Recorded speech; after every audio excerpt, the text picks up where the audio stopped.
Should be the same? Okay, cool. This edition.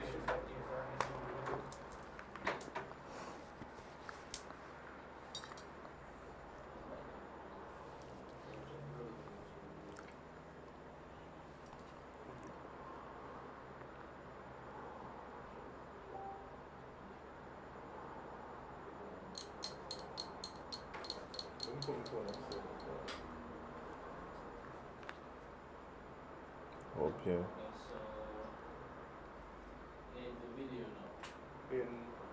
So me guys, you went to video just now. You give me a count on You mean the intro? Jade, ask if you understand the intro. I'm on show. You just listen. Oh. Shh. Make sure the volume and the mic's down. Wait, hold on.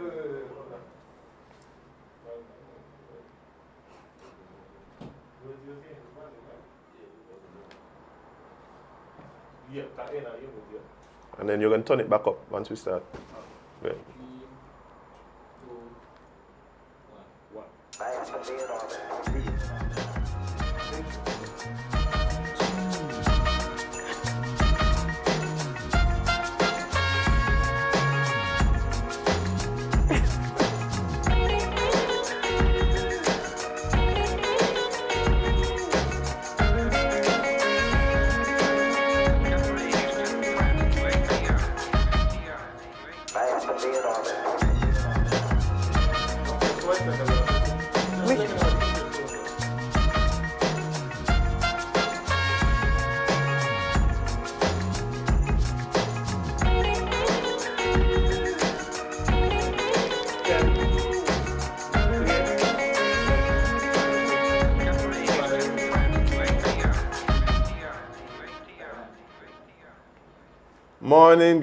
Good morning, guys. Welcome to SipNchat. Yes. Episode 1, Jade. Wow. Wow. Listen, y'all know I love y'all because y'all interrupted my vacation.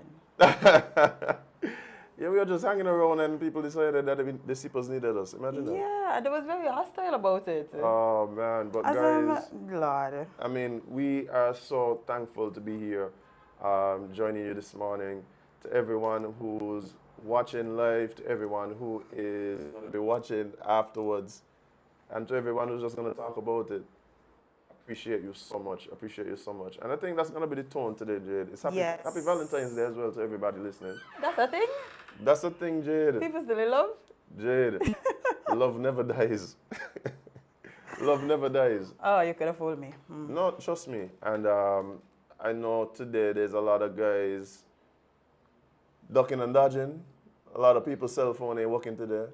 You know, I had a good question to ask you. What's that? So, this happened when I was going to sleep last night, right? Mm-hmm. You know, we went to sleep when it was already Valentine's Day. Right. So I was thinking, right?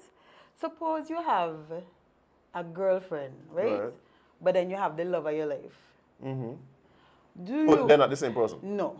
This is two different people. It's going on a dark path. Not really. I don't feel so. But suppose you have the love of your life and your girlfriend, right? Mm-hmm. Who you does buy the bigger gift? You live with any of them? I didn't factor in that one. Okay, so this is I'm gonna be honest here, guys. Mm-hmm. You probably buy the one you're not in the relationship with the bigger gift. Because? The one you're in the relationship with, you should probably be giving those like little demonstrations of love all year round, and you probably would demonstrate the love, or hopefully you're demonstrating the love in more tangible ways daily. So a token to represent the day should keep you good. However, So like a small rose. no, it could be you're only talking in comparison. Okay. Right? The issue though is you don't want the other person to somehow not be satisfied with whatever they get. Because then they could blow up what you got going on. That could cause a bigger problem. Right. So Okay. Yeah, so you make sure that the love of your life, which really should be your girlfriend. But I understand why sometimes it's not. No, sometimes, things happen. But yeah, let me ask you a question. So guys supposed to get Valentine's Day gifts too? Yes. Really? And it's supposed to be more than just... We're not the way there, but I can't use the word I want to use. It's supposed to be, because a lot of women feel like, you know, they just give the man the same old... What word I could use? Because we're in a true No, stuff. Yeah, the same old stuff. Right. You know, that is usually what's the gift the day before. Yeah. And I feel like that's unfair. I feel like we need to show men love. I mean, men are not to show no love because something going on with you. However, for the people who in love, make sure you give the man something, Papa. I hear you. Have you ever gotten a Valentine's Day gift? Huh. I do it terribly. No, yes. You have? Yes. And how you felt about it? No, it feels good to be appreciated and to know that, someone out there considers you in that way. You know what I mean? You think you're going to get one today? I'm not looking for any, but... That will ask you. No, I probably won't. That'll be friends. But you look sad. You sad about that? No, not really. Okay. I like accustomed to get them. Yeah. I got last year. You got last year? Yeah. I've seen you get gifts, you know, Jade. I've seen you get gifts. I've seen you get gifts. It might not have been Valentine's Day, but I've seen. This is what we do? Listen, don't do that. It could be Christmas gifts from your best friend. I don't know. That is true. Yeah, but I've seen you you've gotten gifts around me before. So that's a plus. At least. But in terms of showing appreciation, like we set out on this new venture, which we'll talk about because I think the sippers really want to know how this all kind of came to be. Yeah, like why we here? Yeah, why we here. And but before we even do that, in the spirit of Valentine's Day, I think we should maybe show some appreciation to persons who kind of helped us along the way. Yeah, I agree. And for me, first and foremost, it would have to be the sippers. The support that we have gotten since even before the announcement of anything. It was crazy. I'm gonna tell you, it was only after we went on vacation that I recognized how many people really, pay attention to what we were doing on our previous, endeavor. And I remember one day I was in the bank and it was like, somebody happened to recognize me in the line.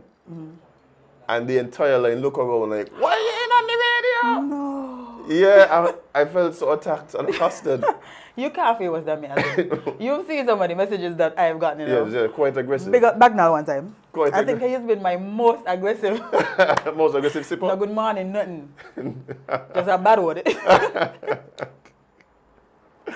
But yeah, I think the support that we've gotten as I walk around, once the announcement was made that we were, moving in a different direction, again, it was just like so much support, whether it was people just asking what they could do to help, people who just give an encouraging word, hey, love what you guys are doing, hey, good luck.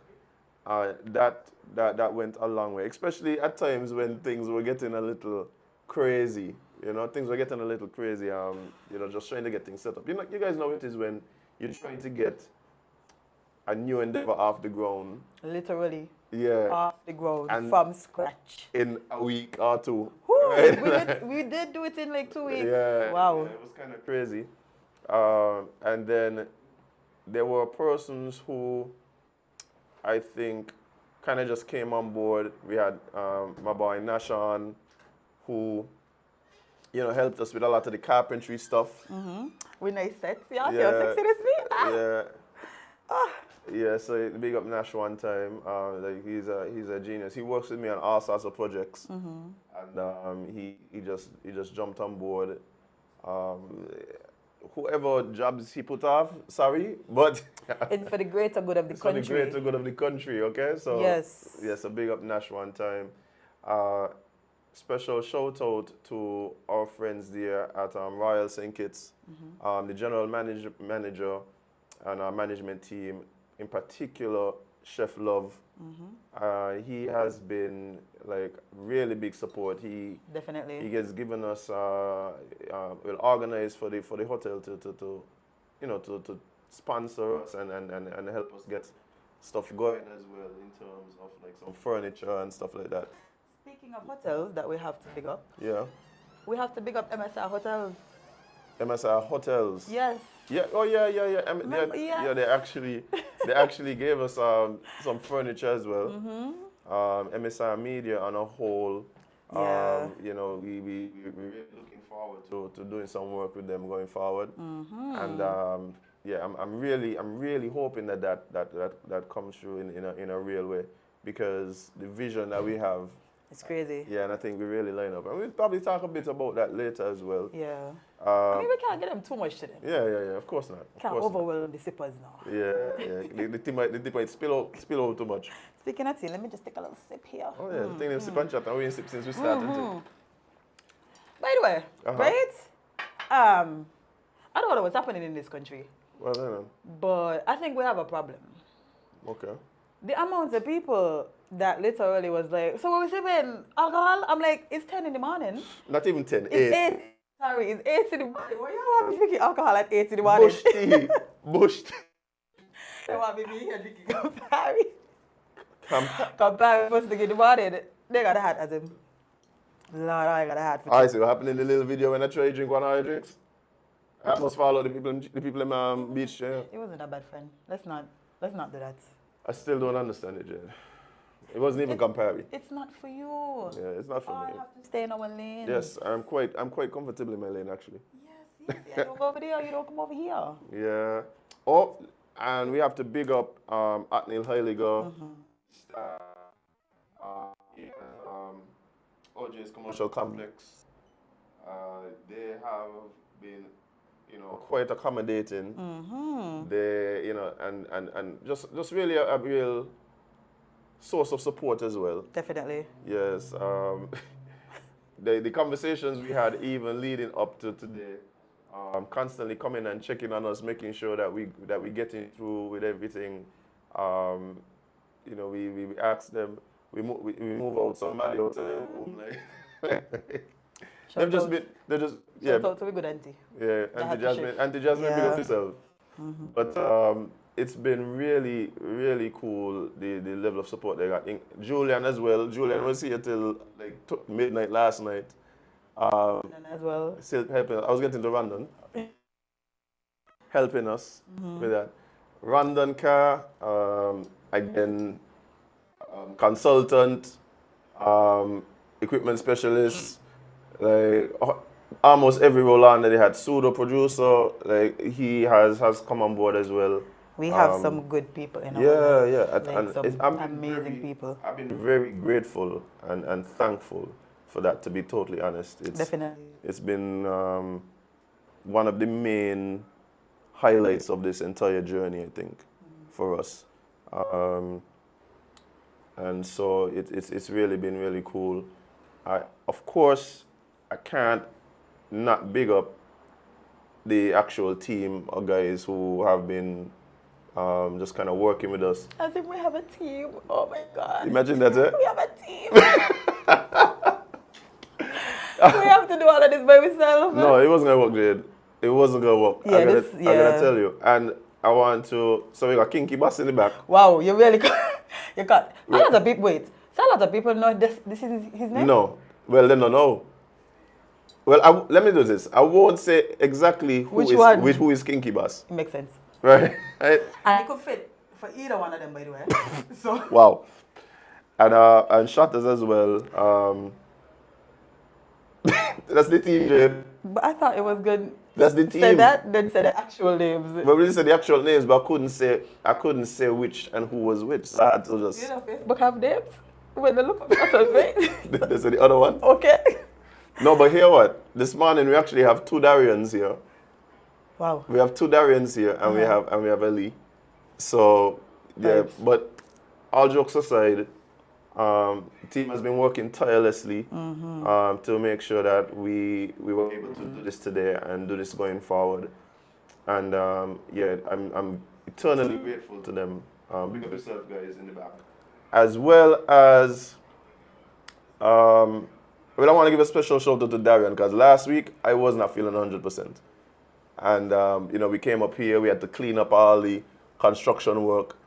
I lay down in the reception room, Jade. I ain't gonna lie. The clean up there, I lay down in the... I never see you lay down yet. You never see me lay down Except when we was over the beach, you know. Yeah, that was vacation. maybe that was the one time. Yeah. But I was on vacation. Yeah, as you should. Yeah. As you deserve. So last week, I was not 100%. And so, obviously, with today being the release date, Darrione really stepped up and came on board and helped to get stuff ready when I was incapacitated on the people floor on the other side. You know they keep trying to catch me. Yes. You have a toddler, Jade. But he ain't home. Tell me why this morning I wake up feel like patches. I feel like somebody up here be like. We're gonna get to that too. Listen. We're gonna get to that too. And I couldn't find no vitamin C. You could have called me, friend. You was done outside. Oh. Yeah, it was it was too late. Yeah. Big up Alexandra, who come through in the clutch. As usual. Come through in the clutch for us with some assistance. And yeah, it's just really been big up my mom. Yes. And pops. Yes. Who also been helping as well. And remember, I still need to give you them adoption papers. oh, you're still trying to be a No, me trying. I am a part. Yeah. I'm replacing you, you know, slowly but surely. Oh, that's what's going on. Yeah, because wow. you don't need half the things she does cook. That's true. So like, what you here for? Yeah, you might be onto something. And then yeah. And she loves me. Obviously. Yeah. Like you already was in the house last night. I come back in. The woman then say, "What do you need?" Nothing. Jade, you still? Sorry. I have that effect on people. Wow. Yes. Right, okay, you don't love me anymore. Okay, cool. But big up to my mom, my family. Avi, who's been working administrative as well as like coming in and pitching in here as well, with the cleanup and stuff like that. It's really just been a real big team effort, and it's been so many people. I have to big up my friends and my dad for supporting me. Like, thank you so much. Because some days I'm like, man, I really want to do this. I mean, especially how we left the last situation. Let me first apologize because I wanted to come back and, you know, let y'all know, well, you know, Jade and Azem is moving, but I wasn't allowed to do that. So y'all just had to find out in a press release, okay? I didn't want to do that to y'all. However, it wasn't up to me. Yeah, the powers. The powers. The evil empire. Well, we ain't got the powers no more, so. The evil empire. But yeah, and there was just there were just so many people. Yeah. Yeah, there were so many people. But we actually, you know, gonna tell you guys a bit about what kind of transpired. But before we do that, we're actually gonna take a short break. Definitely need to do that. We're gonna come right back. And we come right back, guys, and we're gonna jump more into sipping and chatting with Azem and Jade. Yes.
thought it was using history.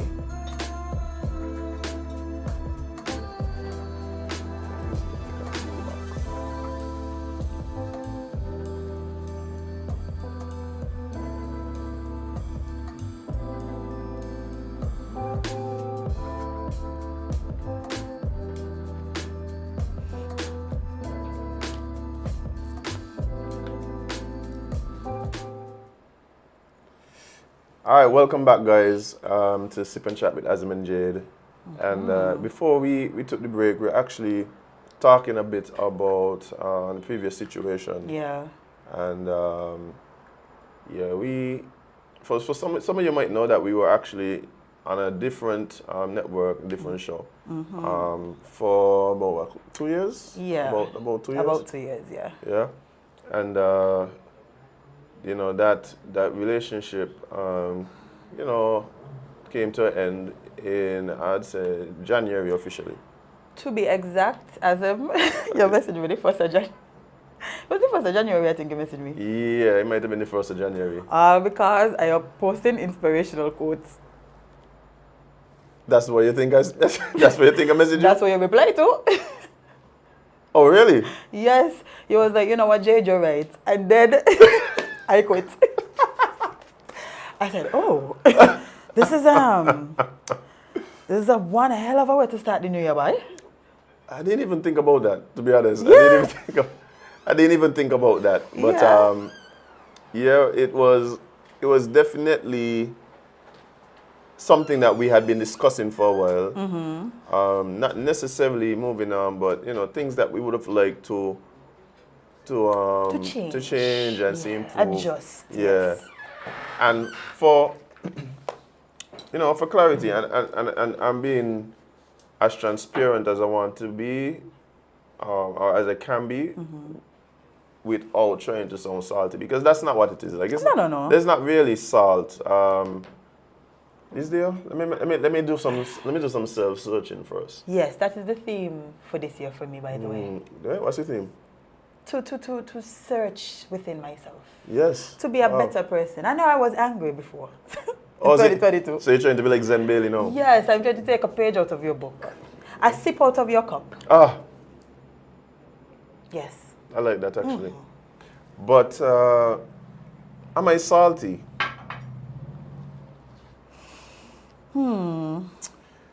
What I'm going to say next, I don't want to be misconstrued. That's not how it works. People It will be. People just misconstrue? Yeah. Like misconstrue is inevitable? You might as well just say what you want to know. Okay.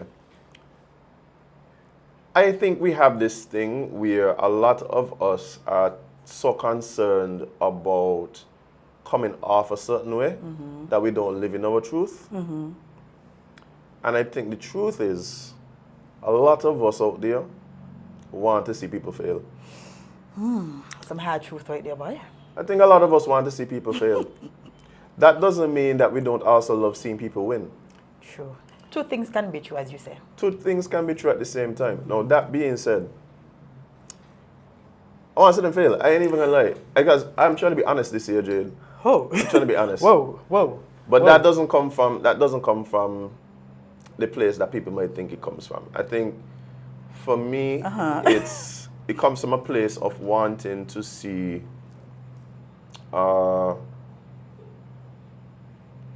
creatives who are passionate, creatives who are skilled and talented, rise to the top.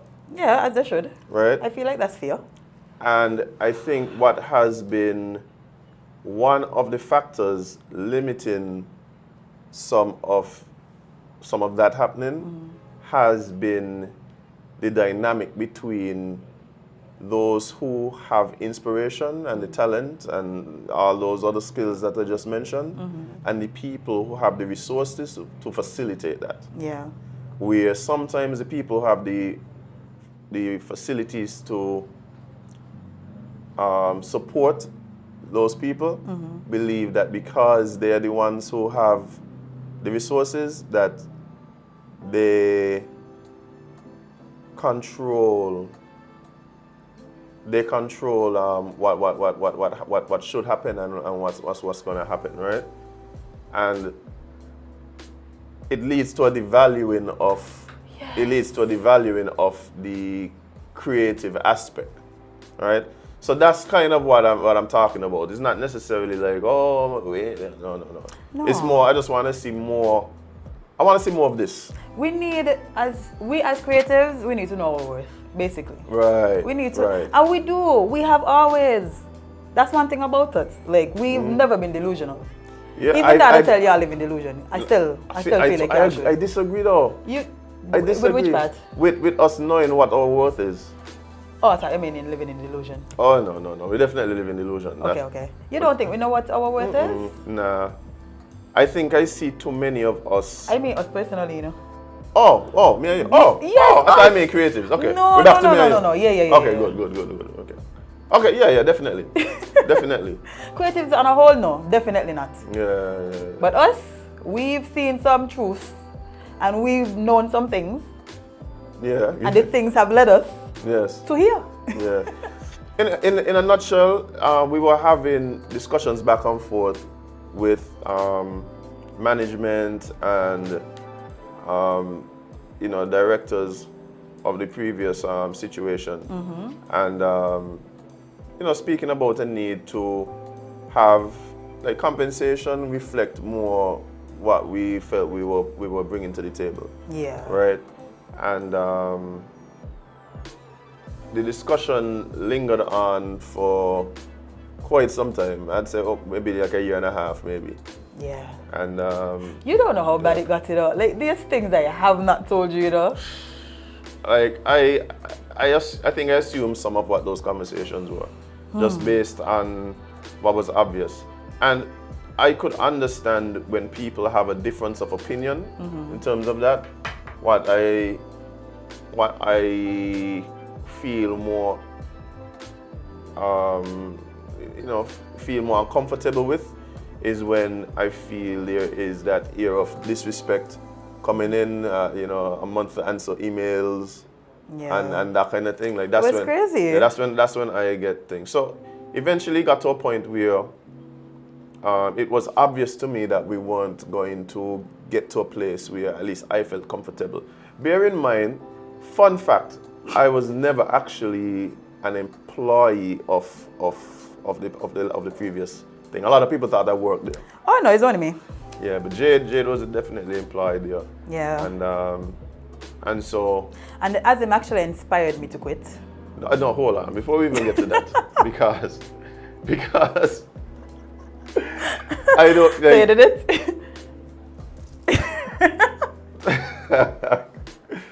Go ahead. We got to a place where I felt it was we were just too far apart. Yeah. We were just too far apart, and I decided it's gone on long enough. I didn't like the way that the conversations had been taking place, and really the lack of, I would say, sincere communication was my concern, and so at that point I have a choice to make. Am I going to settle, or am I going to move? Right. Bear in mind, what we're doing now is something that I have wanted to do for quite some time. Yes, that is a fact. Like even prior to the whole Win situation, it's something that I wanted to do. And when I say what we're doing now, I'm not even talking about the show and being talent, being in front of the camera. More just facilitating what I just spoke about, which was actual partnership between creatives, people with ideas, and people who could facilitate those ideas, right? Yeah. And so that was something I always wanted to do, right? We've had many conversations. Yeah. And this was actually something that we were hoping to do. Well, I was hoping to do concurrently with the farmer situation. Yeah. So it was just like, okay, is it time to strike out and do what you've been wanting to do, or is it you're just gonna just continue with what was happening? And I decided that I was gonna take the step and move. Oh, no, the issue was some people just walk out. Yeah, where you going by yourself? You mean me now? I feel like you're talking about me, but you're watching this way. Yeah, that's what I got to say. Yeah, because Jade, I tell you, I busting off, and then all of a sudden I start to hear you talking and other things. What you was talking? That's what we did. Okay, you tell the story or you want to tell it then? Yeah, no, he's correct. I think I've always known that what I'm doing, what I was doing is something that I loved. I happened to fall into it. Like, I've never created, produced, done anything show-wise before our previous situation, and I created it and I was like, okay, I could do this. I'm doing it, I'm learning as I go, because there were certain people that helped me, but they couldn't help me in the way that I needed to be helped. So I had to learn a lot of stuff. Yeah. And then the more I learned and the more like we spoke and the more I realized that I really like doing this. I really like graphics, I really like talking. And then Azem just started to put them words in my ear like, Jade, you know we could just go on network? Jade, you know we could do this by yourself? Jade, you know it's us. It's us. I said, no, you're right. So when he resigned, I said, well, me too, because... You have to follow suit, Jade. Sometimes you have to be. Sometimes you have to be. Sometimes, because I refuse to do certain things by myself, Azem. It's ridiculous. Ain't no way I'm supposed to be doing everything by myself without promise of better.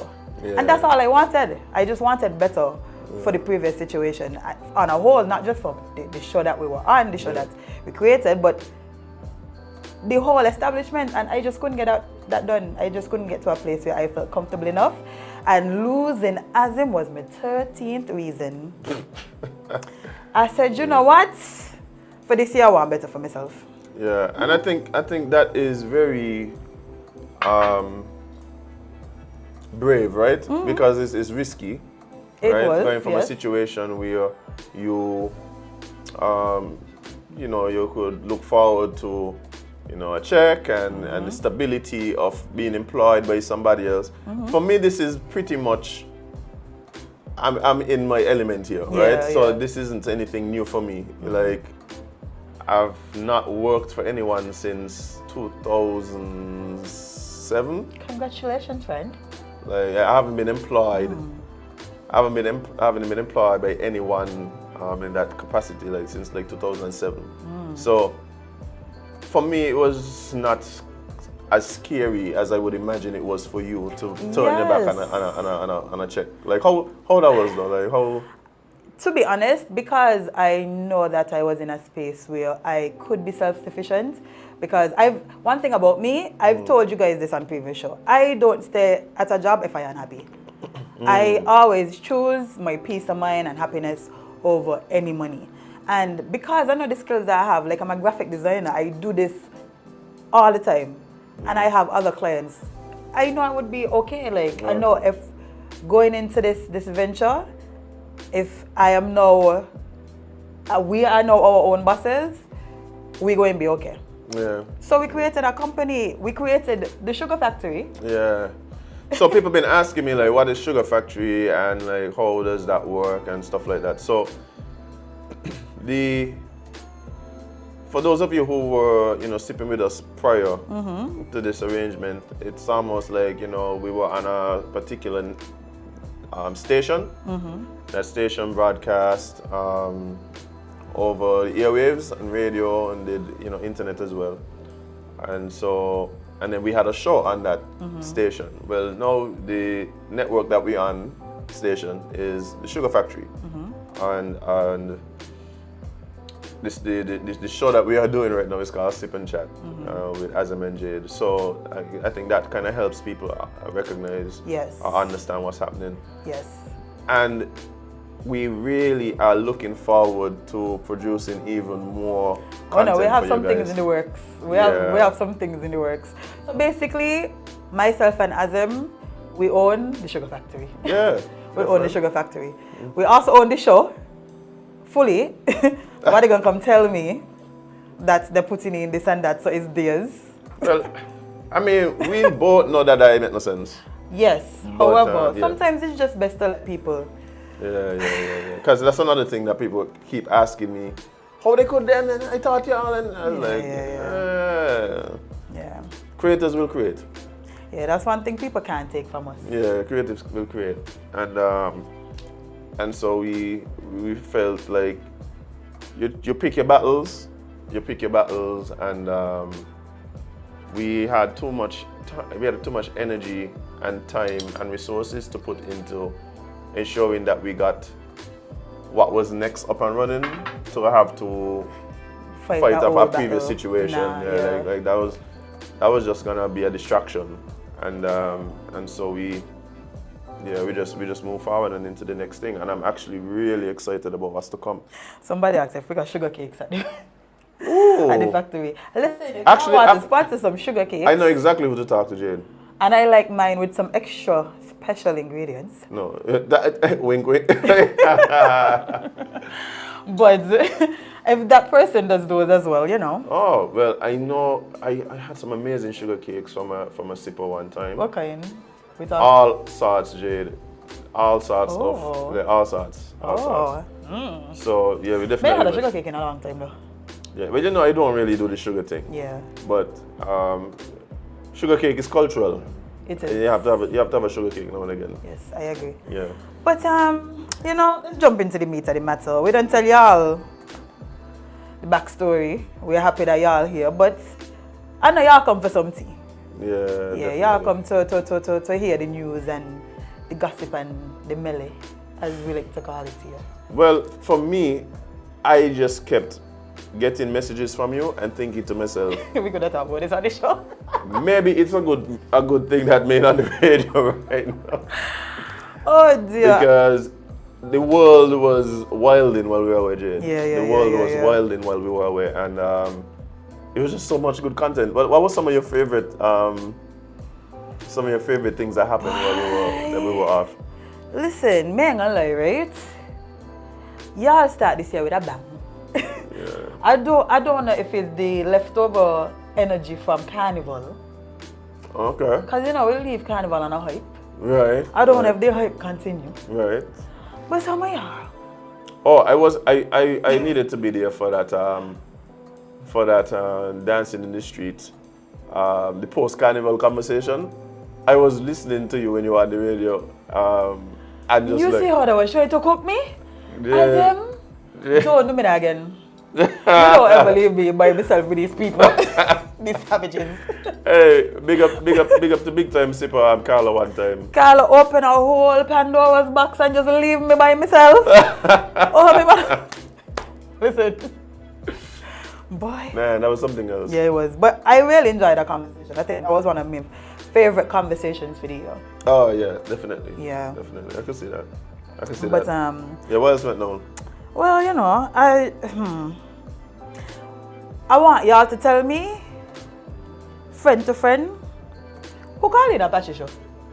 I need to figure that out. I want to know, who was that person? If that person, they don't have to be here because we have certain facilities. And we have no phones, I can't call us. Yet. We actually, bear in mind, yes, we're going to have the phone lines. People who've been asking about if it's going to be calling as usual, like yes, we're going to be able to facilitate that. We're working on that for you guys really soon.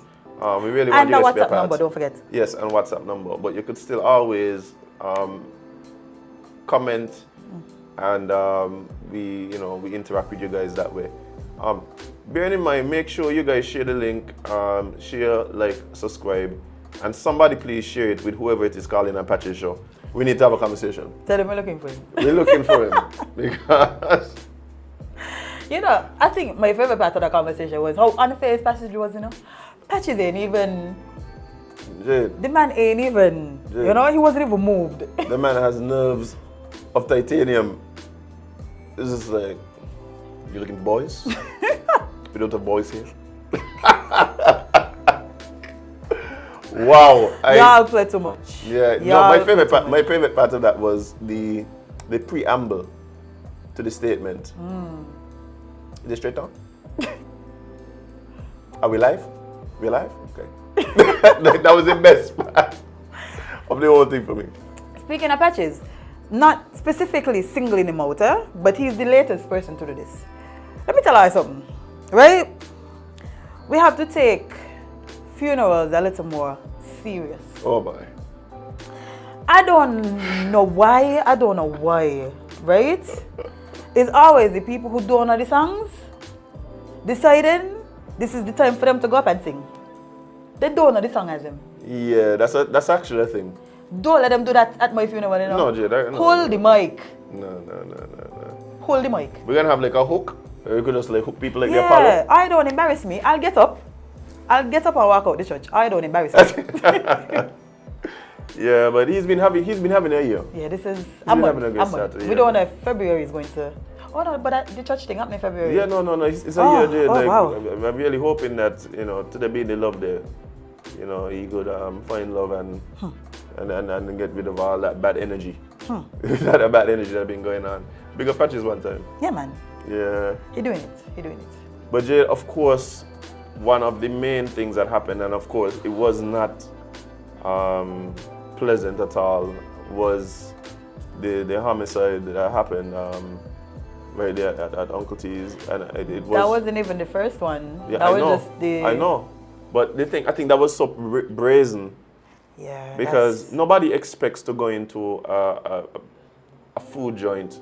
No, man, it's supposed to be going by a cusp and ducking and dodging. You know what? Sorry, you know what's funny? That same day, right? Not only myself, but Samantha, who is a friend of mine, and Wandon, we all was like, I could do with some Uncle T's today, Yeah. But by the grace of the Lord, because you're not traumatized enough in life. Yeah. So I was like, you know what? Remember, you're on a diet. Yeah. You can't go eat a Casper today. I feel you. Thank God for the diet. Thank God for small mercies. But yeah, I mean, it was a very No, that traumatized me. It was very shocking. It was a very shocking event, and I'm really hoping that the people who experienced that do really go and seek out some help, because 465 5,000. 465 5,000. If it's 466, just order the pizza. Still, you're gonna need it. Do you say, yeah, one of the two. One of the two. But really, it must have been a very just traumatic experience, and I'm sure that it's rough. And of course, condolences to the family. And I know people, and I hate this thing that people do when someone passes, especially in a violent way, and we start to dismiss what happens by blaming the deceased and stuff like that based on their perceived lifestyles and them kind of things. I had an argument about this. Yeah, like same thing with somebody from Anguilla. As a Anguillian, say it us, they think we are the most violent. Like, I was so confused. No, but you have to understand, Jade. I'm a little well traveled, I would say, especially in the Caribbean region. A lot of islands like see us as being very, very violent, and they have reason to believe so, I would say. Particularly like the 90s was good. Yeah, it's true. It's true. You got to own it, Jade. We have been working towards changing that stigma. That's why I don't understand why they still look at us that way. No, like, we've done the work. But bear in mind that sometimes it's only a few bad apples that spoil the whole bunch. That's true. But the point I was making is that no matter what somebody was into, like there's people that loved and care about them, right? Yes. And so they would have been grieving. Like I don't like this thing where we dismiss the reality that no matter what someone is, that it is but they're people that care about them. Yeah. Simple as that. Yeah. Whether it is kids, things, and people might make bad decisions, we all do. And it doesn't mean that it somehow erases the fact that we are complex creatures and sometimes have duality. Yeah. Right? We are, for instance, I don't know if you've ever watched interviews with what's the huge drug dealer from Colombia? His son. He does interviews sometimes. No. No. He does interviews. No, I understand, but I've not seen this. Oh yeah. He does interviews sometimes, and it's very interesting to hear him speak about his father from his perspective, right? So that I think that type of thing gives insight, you know, because to him the dad was the most loving, caring father, like, and he knew at some point, he was very young, but he knew at some point that his dad was into things that perhaps he shouldn't be into, but that didn't change how he interacted with his family and his sons and stuff like that. So we're complex creatures. Yeah, we're complex creatures. That's how I felt about watching Software Underbelly. And I mean, I know you've mentioned it before, but I've never actually sat down and watched it. And one thing about me, right? Like if I enjoy one thing, like, binge. See, listen, I was down there, you know. You went down the rabbit hole. What? I said, my word. And I am somebody who used to complain about certain things in life, because I've been through a lot, a trauma and nonsense in life, right? And I realized that I could have been way different if I didn't do the work and try to get the help that I sought out in my life. And I mean, I'm still working on life. Like, I could be a little toxic sometimes, like, you know, my dear friend over here. What? Yeah. Jade, you got me by points when it comes to toxicity, Jade. In nowhere, Azem. Okay. Don't let us start to compare notes here now. Jade, we can't even compare notes, because I, being the friend that I am, wouldn't even let out some of the things that no, I would. That's what I'm saying. Because my things, you could let out and I could walk the streets. I can't let out the things you do, Jade. You won't be able to walk the streets freely. I love how you're just deflected, you know? Jade, I'm trying to protect you, I'm trying to protect you. No, don't do that. Okay. It's okay. I beg. Don't protect me from this anyway.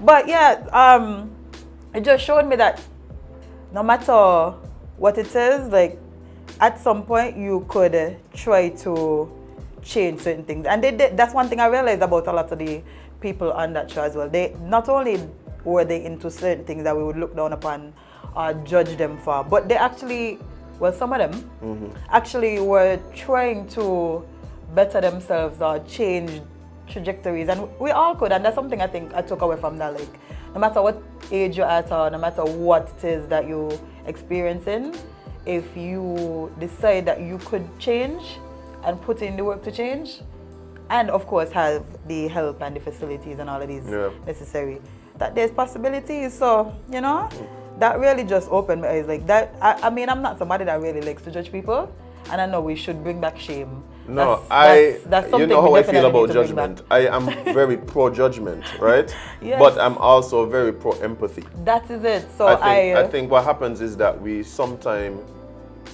accuse people of being inhumane, and what we do in turn is dehumanize them. Yeah. Right? And recognize that humans, we are all flawed creatures, right? Very complex. We are flawed creatures. And I think what happens is that when people hear, for instance, when people hear me speak like this, they think what I'm speaking about is absolvement. No. And it's like, no, like when you do certain things, there are consequences. When you do anything, there's consequences. Every action has a consequence. Yeah. I'm not about absolving people of the consequence. I'm saying that how we interpret and people and how we deal with people, we should always recognize that there's a certain level of humanity in that person. Yeah. Right? Where we don't understand the motivations half the time, right? And this doesn't mean that there isn't evil in the world. Like, there's evil in the world. No, there definitely is. Yeah, and there's people that do evil things, right? But a lot of times, we just don't have all the information. Yeah. Right? We don't have the information, and we don't have the information, and the person may not have had the information or the resources to be able to make the changes that were necessary to avoid the choices that they made. That is a fact. That's a fact. But I think it's time for us to jump into some other conversations. Okay. What you used to call it? Jade Specs? We actually have a Jade Specs now. Yes, yes. I am so excited about this part because, you know. Let me sip something. You sure you want to put something else in my cup now? Because I mean, how am I going to deal with this? I don't want to see you in that light on the show. Guys, I am so afraid of this segment, but... Jade Specs, come on. Come on. Let's hear this. So, we can start with some local stuff. Remember, I think, well, one of the conversations we had last while you were on the show is about the Nevis Island Assembly election, right? Wow. And boy, what a turn that has turned. Wow. What a path we currently on. That was unexpected. I'm not gonna lie. Have an opposition yet? No. I didn't even know our country could run without opposition. I mean, there's an opposition, I guess. They're not very organized.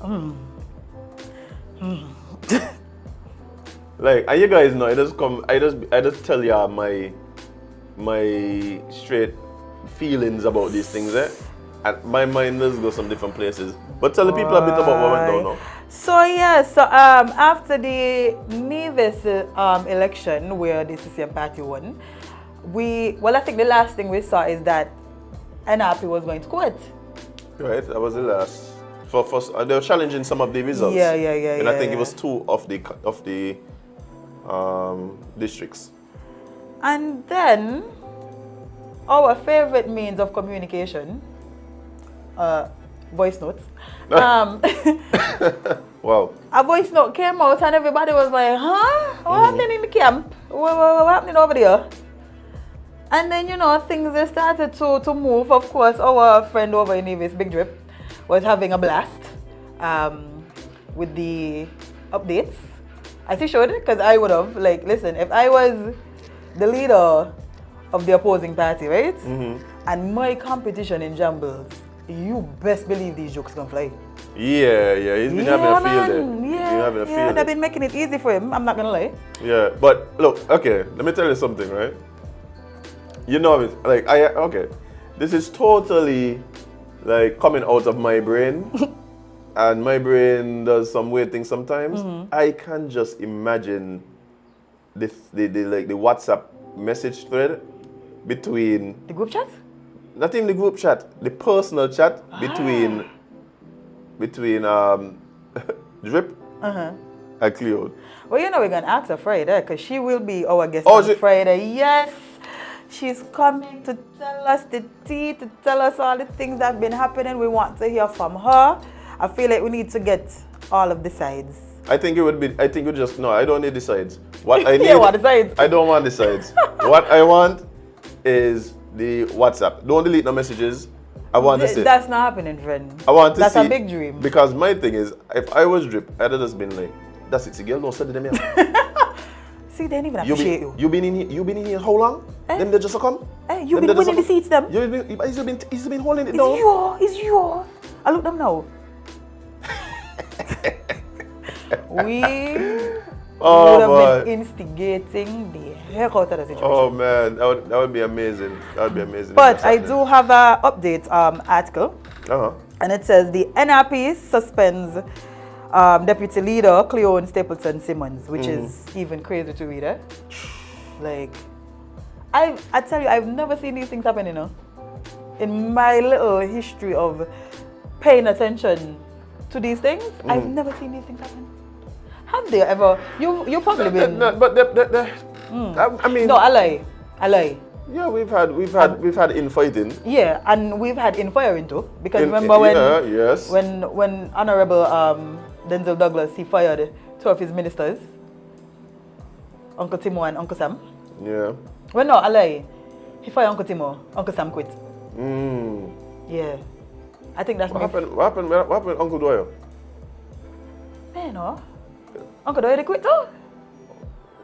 I want to believe so. But yeah, it's like we see infighting happen all the time. I have not. You may have. Jade, we just jump into an election there because the uncles were fighting.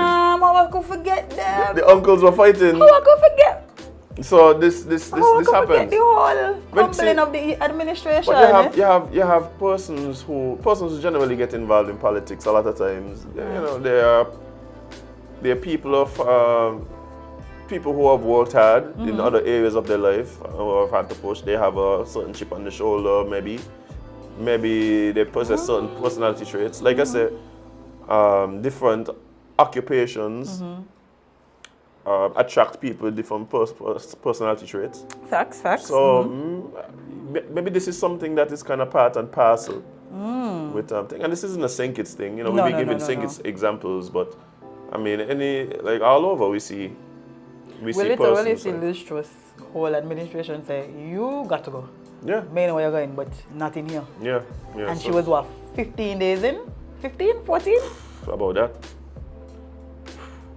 But anyway, so it says, party turmoil continues within the ranks of the Nevis Reformation Party as the leader of the party, Honorable Dr. Janice Daniel Hodge, elected representative for Nevis 4, St. James, issued a statement announcing the suspension of Honorable Cleone Stapleton Simmons, the elected representative for Nevis 5. As the leader of this party, therefore, I wish to advise that the Honorable Cleone Stapleton Simmons has been conditionally suspended from the institutions of the NRP pending the findings and recommendations of the NRP Disciplinary Committee. I can assure you that as we take this time that God has given us to build our resilience. We're not putting God in this. You have to put God in it, Jade. We're not putting God in this. It's politics. Whenever you make a statement, you got to put God in it. The man is tired. The man is tired. You say God saying, I ain't got nothing to do with that. Why are you calling me there? The man sneeze and all. Where was I? Who the word small? Yes. God has given us to build our resilience, our integrity, and our togetherness. My NRP remains resolute that we have a mandate to take Nevis in a new direction to overcome the many social, economic, and environmental challenges that we face in today's ever-changing world. Honorable Dr. Daniel Hodge in a statement on February 10th. Yeah, I watched the statement. Was interesting to say the least. This does seem a bit thing, but you see, I would explain it, but I think what might be best is we let her explain it when she comes. I agree. Because this is very interesting to say the least, Jade. I think so too. It's very interesting to say the least. Yes, I think Friday shall be quite interesting. I think she has a lot to say, and I am very interested in what it is that she's going to bring. Yeah, I mean the interview. Yes. This does present some challenges. Well, some conversation pieces, right? Where we have, and this has been something that has been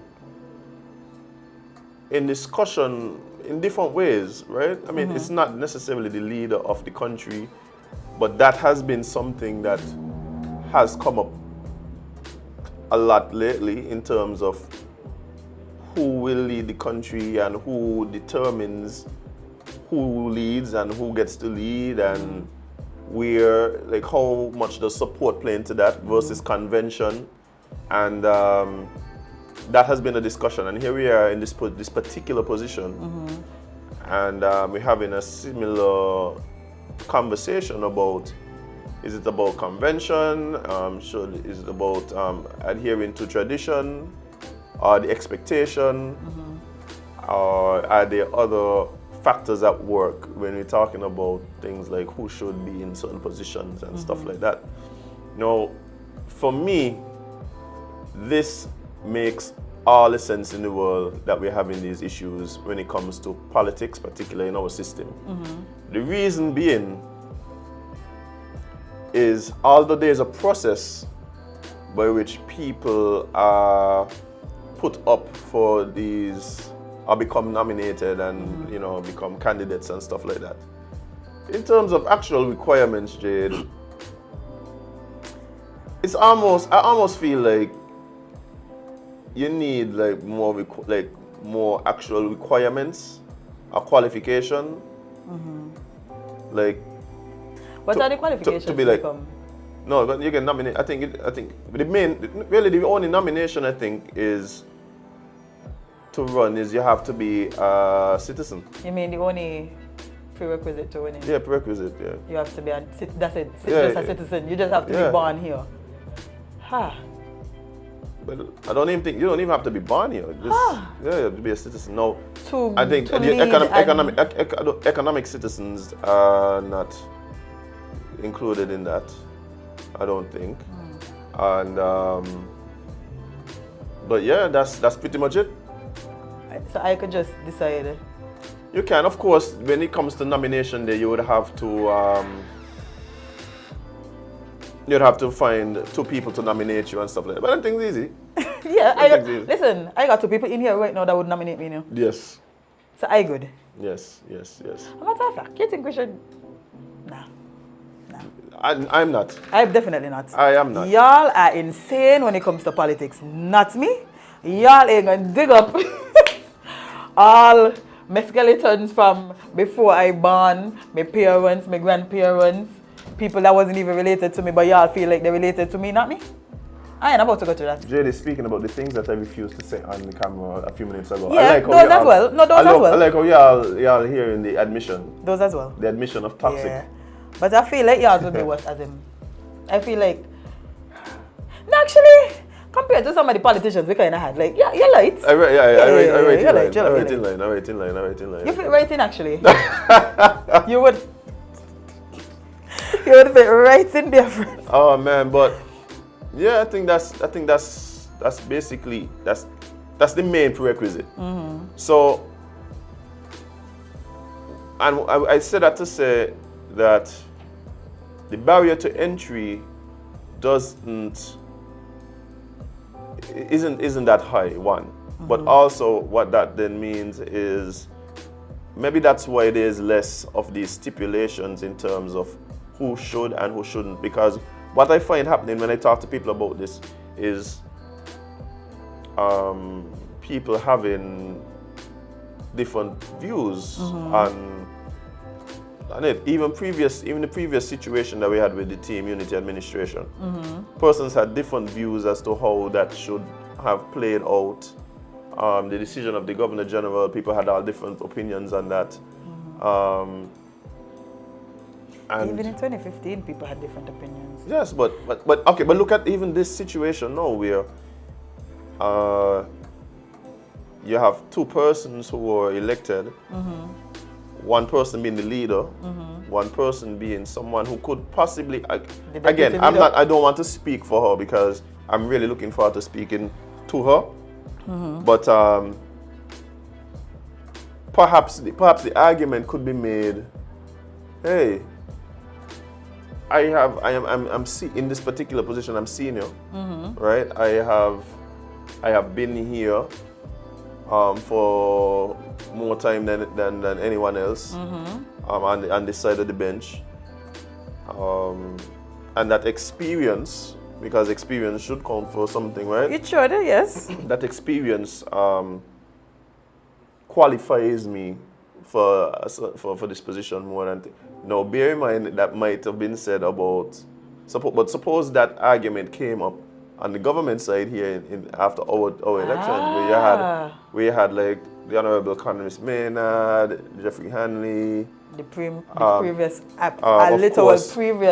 Prime Minister for 20 years, saying, hey, but you have not even been a parliamentarian, never mind a Prime Minister. Yeah. Perhaps it would be like, you understand where I'm coming from? Yeah, it could have happened. Yeah, but you would hope that these are things that would have been determined prior to the election. That's in anticipation. In anticipation that, well, we might win, and if we don't win, then hey, we might be on the opposition benches. So that just says to me that maybe there was just a thought process that because I am the leader, automatically I would be the leader of. Again, convention, tradition and them things. Yeah, because you're right. I feel like this would have been a conversation to have before. you go into an election or even during the election process. There may have been some assumptions made. Yes. I don't know. I don't either. Or maybe a change of mind. Who knows? Yeah. Change of heart. But we're going to find out on Friday. You want to talk about a dead body waking up? What? Yeah. I didn't know how to segue into that one, but I had to just dive right in. Yeah, okay. Yeah. I mean, we could do that. We could also talk about the fact that the aliens invading us smartly and they want to tell us. And they blame it China? They blame it China. Poor China, eh? Lord. Poor China, just over there stealing everybody IP. Yeah. Doing regular things. And then now you want to put this on them too. Just tell the truth. The aliens monitoring the situation a little bit because y'all been a little crazy and they just, Well, whichever one. Jade speaks. This is There's Jade speaks. also a bomb that was detonated in... It wasn't a bomb. Okay. But a train derailed in Ohio and that's blow it up. Oh, yes, I heard about that. Yeah. You pick which one you want to talk about. I feel like she talk about the body. Of course. Yeah. How did I know? I don't even know why you give me a choice. Because you know where I was going. Yes. You know where I was going. So, let's see what this one's... I feel judged. No. It says, a funeral home finds woman breathing hours after declared dead. Yeah, may know if that's... Wow. Yeah. So the funeral home is the one who determined that she was alive, not the doctors. Not the doctors. I mean... Wow. Yeah. Do tell more. An 82-year-old woman was pronounced dead at New York's nursing home, but found to be breathing 3 hours later at the funeral home where she had been taken, authorities said. Yeah. Wow. Okay. The woman was pronounced dead at Waters Edge Rehab and Nursing Center at Port Jefferson on Long Island at 11:15 a.m. on Saturday. Suffolk County Police said. The woman, whose name was not released, I mean, for good reason, was taken to the O.B. Davis Funeral Home in Miller Place at 1:30 p.m.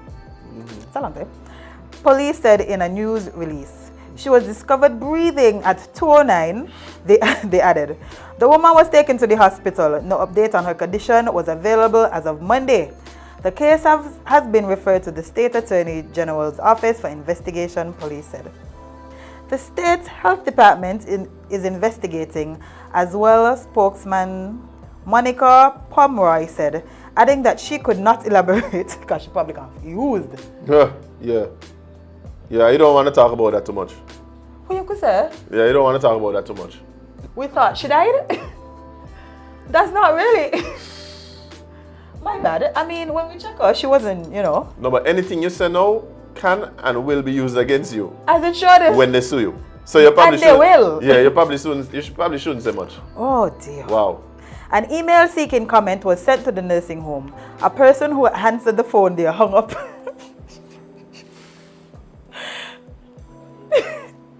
Wow. What people say? Imagine you wake up and you're looking around like, but where am I, man? Hold on. In here dark, man. I'm making here so tight. In here so tight, like my elbow room, man. I know. Azem, I think that's on the top of my worst fears, eh? Being buried alive? That too. That's more advanced. being pronounced dead when you're actually not? Yes. Wow. And then placed in a body bag in a morgue around actual dead people. Where are you going? That's not really good company, Jade. Conversation must suck. A matter of fact, right? I think that is actually going to kill me. Like if I woke up in a body bag in a morgue around dead people, I'm gonna die. I'm gonna actually die. Because what? So she was pronounced dead, taken to the morgue. She obviously wasn't dead. Obviously. Maybe she was. Woke up in the funeral home. Remember, not right? The morgue, she was in the funeral home. Stranger things have happened, Remember, a pastor went to hell recently and said they don't play Rihanna, You remember that? The man said they down in hell play Rihanna, The man come back with the hell playlist. Fire. Literally. The problem with this is that this is a pastor. What are you doing down there? That's the first thing. You can't tell me it's research purposes. You can't. The first thing is why the pastor, when he died, went to visit hell. The second thing about that is telling people that Rihanna is on the playlist in hell ain't really discouraging people from going there. Yeah, man. I was supposed to be telling people like fire and brimstone and eternal damnation. Like, that's what I was telling us. But that's what he bring back the playlist here. Yeah, like I know a lot of people was like, well, Rihanna ain't that bad. Rihanna? Imagine the playlist. If they play Rihanna, imagine what's they gonna play. Throw it up. May really want it for long. We in hell. No. But like, wow. Yeah, the pastor went there. So I know there's hope for me yet. Speaking of Rihanna. Well, she pregnant. Yes. And people need to cool. People need to cool. Firstly, the first and foremost, why y'all care so much? That's the first thing. Big up Rihanna and her pregnancy. Yes, and her Super Bowl performance. Because one thing about me, Azem, I don't play with height. Right. And she was up high. I couldn't understand how she was keeping so calm. Not me. I didn't understand how she was keeping so calm. That is not my ministry. Okay? But yeah, like, yes, of course, she should have them, like, in quick succession. She's 36. She's also a billionaire. Billion with a B. What y'all monitoring Rihanna? Y'all can. Are y'all going to be watching the children? But I don't Are understand. you volunteering your services? Because maybe they want to. I mean, I wouldn't. Look, I probably. Yeah, I would. I probably might take a part-time job as Rihanna nanny. Yeah. I feel like that come with some vibes. Yes, that definitely come with some vibes. I mean, ASAP just chilling in the living room. You just tie the child, because I know that's my thing. Tie the children like a goat. I didn't say like a goat, Jade. That's their kids. Get it? Wow. Their kids. Wow. That was Jade. That was Jade. That wasn't me. I was thinking a nice padded tether. Right? So not like a goat, Jade. Sorry. Okay? Wrong kids. Okay? But yeah, I mean, she's 36. She probably wants to get back into just continuing to build her empire. Yeah. Yeah, so you don't want to have to take another break, another long extended period in sometime in the future. You know, you're on your sabbatical now, get her organized. I mean, she has been doing an amazing job building her empire, even being a mom, and all of that. So I think we as people need to. I think we need to mind the womb that pays us, and Ariana's for sure. Yeah. Like we broke, and that be not we, cause not me. But y'all broke and just be getting children back to back, and nobody does better eyelash. Like y'all just be having kids. Popping them out. Huh? Just popping them out. Just one back to back, and I have money. So why y'all vex that Rihanna, who is a billionaire, whose boyfriend is a millionaire, pregnant? I guess because, like Maury said, you are not. It got to be that. It got to be that. It's hate, Jade. It's hate. Doing too much as usual. Doing too much. Yeah, but you aren't a football fan, so I'll take over this segment. I am not. However, I do enjoy a little NFL. I know what's a touchdown, a field goal. I know when they're close to the... Jade, how many games have you watched throughout this season? One. And not even 1.5. So what? You see the point I'm making? Listen, no. People just do more with less, you know? No, Jade, don't get me wrong. I am not one of the people who get upset when the casual fan watch the championship. You know, the people who don't go park all year, but then when it's final six, final four. Oh, you don't even go final six? No, that's too much people. When you reach final four and thing, there people are looking, I never come back. Yeah, all the two fans them can't get the space now because I come fill up the place. No, let them come. So I'm not judging you for watching your one game. Half. Your half game. I was at Zwan Friends, listening to Diju and all the other people sing. Woo, that was a good show. Oh, that was a time, boy. That was a time. That was a good show. If you miss Zwan Friends acoustic night, don't do it again. Don't do it again. But I actually went back and watched as much of the game as I possibly could. You know what? Because I watched half of the third quarter to the end. I think I watched about the same thing. Listen, I was just excited that St. Kitts winning, you know. Think it win. Most importantly, besides Viano, Sink it win. Sink it win. I got you. Yeah. So you was back in the Sink it team. I was just back in Sink it. Back in Sink it. Anything Sink it win, I back in, you know. For those of you who don't know what Jade is talking about, there is a son of the soil. I had been bigging him up all year. Remember earlier in the year, Which year? Jade, remember I've been posting him. So the year start January. Well, all season then. Thank you. All season. He has been representing. We talk about this. Yeah, this was the guy that had the Saint flag on his helmet. Yeah, because when they had the Heritage Week. Yes. When they had Heritage Week in the NFL, he represented Saint Kitts big time. And he plays for the Kansas City Chiefs, and they are actually the team that won the Super Bowl. So Jade says Saint Kitts win. Saint Kitts win. Yeah, Saint Kitts win, Jade. Okay. But yeah, I didn't have a dog in the race, and at some point I was a very big sports fan. Well, still am. Yeah. You know this. But I got away from, I would like to say I matured. I matured away from being so invested in particular teams.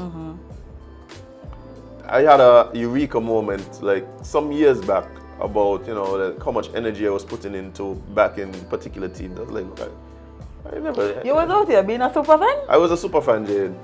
I was a die-hard Man U fan, and if I have to back a team. That's the team that has been stressing out people regularly.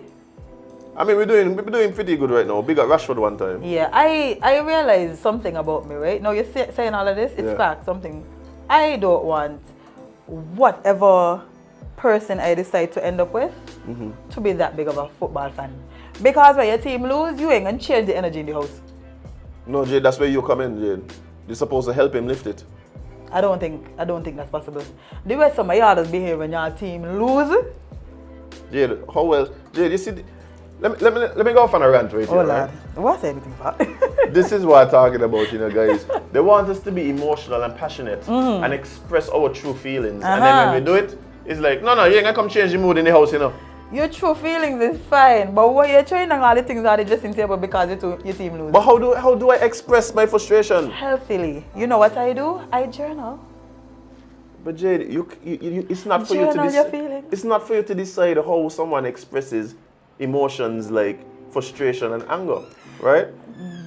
True. So it's like what we're supposed to do. We feel things. Y'all vex with us. You know what? I have an idea. Ladies, hear me out.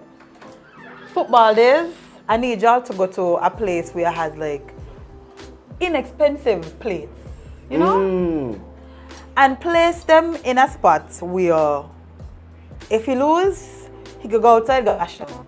That way, you think them in your house fine, he still get to express himself and everybody happy. And that's the point I'm making, Jade. You guys' job is supposed to be to find these little solutions to help us work through. I'm working on myself as I'm gonna be an excellent girlfriend, I'm gonna be an excellent girlfriend. I don't have plans. Actually, in my mind, I feel like sport is okay. Yeah, but I used to be this big sports fan, and I just figured like I was a way too invested. Like, and you was the type of person I was just describing? I've never broken anything because of a loss. Okay. But I would definitely feel down and things like, I suspect, I guess I was really supporting the Kansas City Chiefs, so I'm happy they won. But yeah, but I didn't go over the moon, and had they lost, I probably would have been just fine. Yeah, somebody said a hobby does just shout at the TV. I've seen that a lot. I used to be a shouter. I used to be a shouter, and I used to be a couch crawler. Like, I'll crawl up in the couch and so. Oh my God. Yeah. I was telling you about it yesterday. I, for a fact, know a lot of people get cussed out on Super Bowl Sunday. Why? For things that had nothing to do with them. What happened? The Tubi commercial, Tubi. Oh, the Tubi. Oh my God, bro. I know a lot of people get cussed out. Especially if it's just you. Oh. Because when the commercial switch and we thought the channel changed, everybody lose their mind, Everybody was like, oh, What are you not? Why do I? I was like, yeah, I could just turn it back. Hey, big up to whoever the creative director was on that project. They win. Whoever they win. Yeah, that was an amazing commercial. Mm-hmm. That was amazing commercial. Somebody said, as a Heat fan, I go into straight depression. Who they backing? Heat. Oh yeah, they have a lot of depressed days right now. They're having a lot of depressed days. This is where all this sports by. Are y'all just depressed over sports? Everybody just losing? Not everybody. So not who everybody. happy? Besides okay. the winners Sunday. Well, Arsenal fans probably feeling pretty decent. Okay. Who them they be? What color shirt did they wear? Red. Okay. And yellow? They still wearing yellow? I think so. You watching me and asking me? And then, of course, the LeBron fans. Yeah. The LeBron fans are he did right something now. big recently. I'm a LeBron fan, right? I'm a LeBron fan. I could admit that. Okay. And who else doing really good right now? Of course, the Kansas City Chiefs fans. Yeah.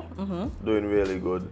So there's some sports fans out there who feeling good right now. Feeling good right now. So yeah, there's always somebody winning, even though there might be somebody losing. But I think sports plays a vital role in society. Yeah? And one of these days I'll go off on a rant about it. Just not today. No, not today. Because we're actually going to take a short break because we have our first guest on Sip and Chat. Imagine that. Coming to join us in just a few minutes. Yes. So guys, stick and stay. Don't go anywhere. We're going to be right back with more Sip and Chat right here on the Sugar Factory.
Well, guys, welcome back to SipNchat with Azem and Jade. And as I noted before the break, we actually have in studio with us a very special guest. None other than the Honorable Garth Wilkin, Attorney General. How are you, sir? I'm well. Morning. Morning. Happy Valentine's, Jade. I was going to bring you a flower, but... At least, guys, wow. Certain things happened just now that... Just I can't give a flower. Yeah. So in my mind, I presented you with a flower. I appreciate it. It's the thought that counts. It's a thought. Yeah. I really wish you all the best with the new show. Thank you. It's always good when people take leaps of faith and try new things. Yeah. You know, and I know as a person that has been around from the start with you all, I know you all created your viewership. You created your own product, your own niche. So I feel proud. Yeah. I feel proud like a father to see you all branch off and take this step, you know. So I really do wish you all the very best. Thank you. It's basically a full circle moment for us because I started with you. Yeah, we recruited you. Yes, and now you're my first guest. Imagine that. We were even making the joke off camera that, you know, in times past, you know, we'd be like, oh, time running out, call Garth if you can get some more time. And, you know, this morning, you know, we don't have those considerations. You know, and, you know, we really want to appreciate you for taking the time out to come and hang out with us this morning, man. I feel privileged to be invited as the first guest, right? Yeah, I man. appreciate it. Nice. We have to start with the laws and the rules of the land. I think there's a lot going on. The administration now has been in place for a few months. And 6 months yesterday. 6 months yesterday. Yeah, since the inauguration of the majority of cabinet. Because the Prime Minister was inaugurated on the 6th, the day after election. Right. And our inauguration, so we took office officially on the 13th, which was yesterday, 6 months. Awesome. Well, happy 6 months. Thank you. Anniversary. But how has that been for you, just personally, before we even get into, you know, how has that been? Personally? Yeah, personally. Because I can be frank and honest with you. Of course. Yes. And the viewers. Yes. What a transition. Wow. Jade has known me for many years because Jade and my sister are very good friends. So Jade knows that I'm a kind of private, stick to myself, kind of quiet person. So the attention, the cussing, you know, everything you name in everybody's mouth is so strange to me. I can imagine. You know, I am literally like a reserved, quiet family man. And now I'm like, everybody knows me. Like I'll give you an example.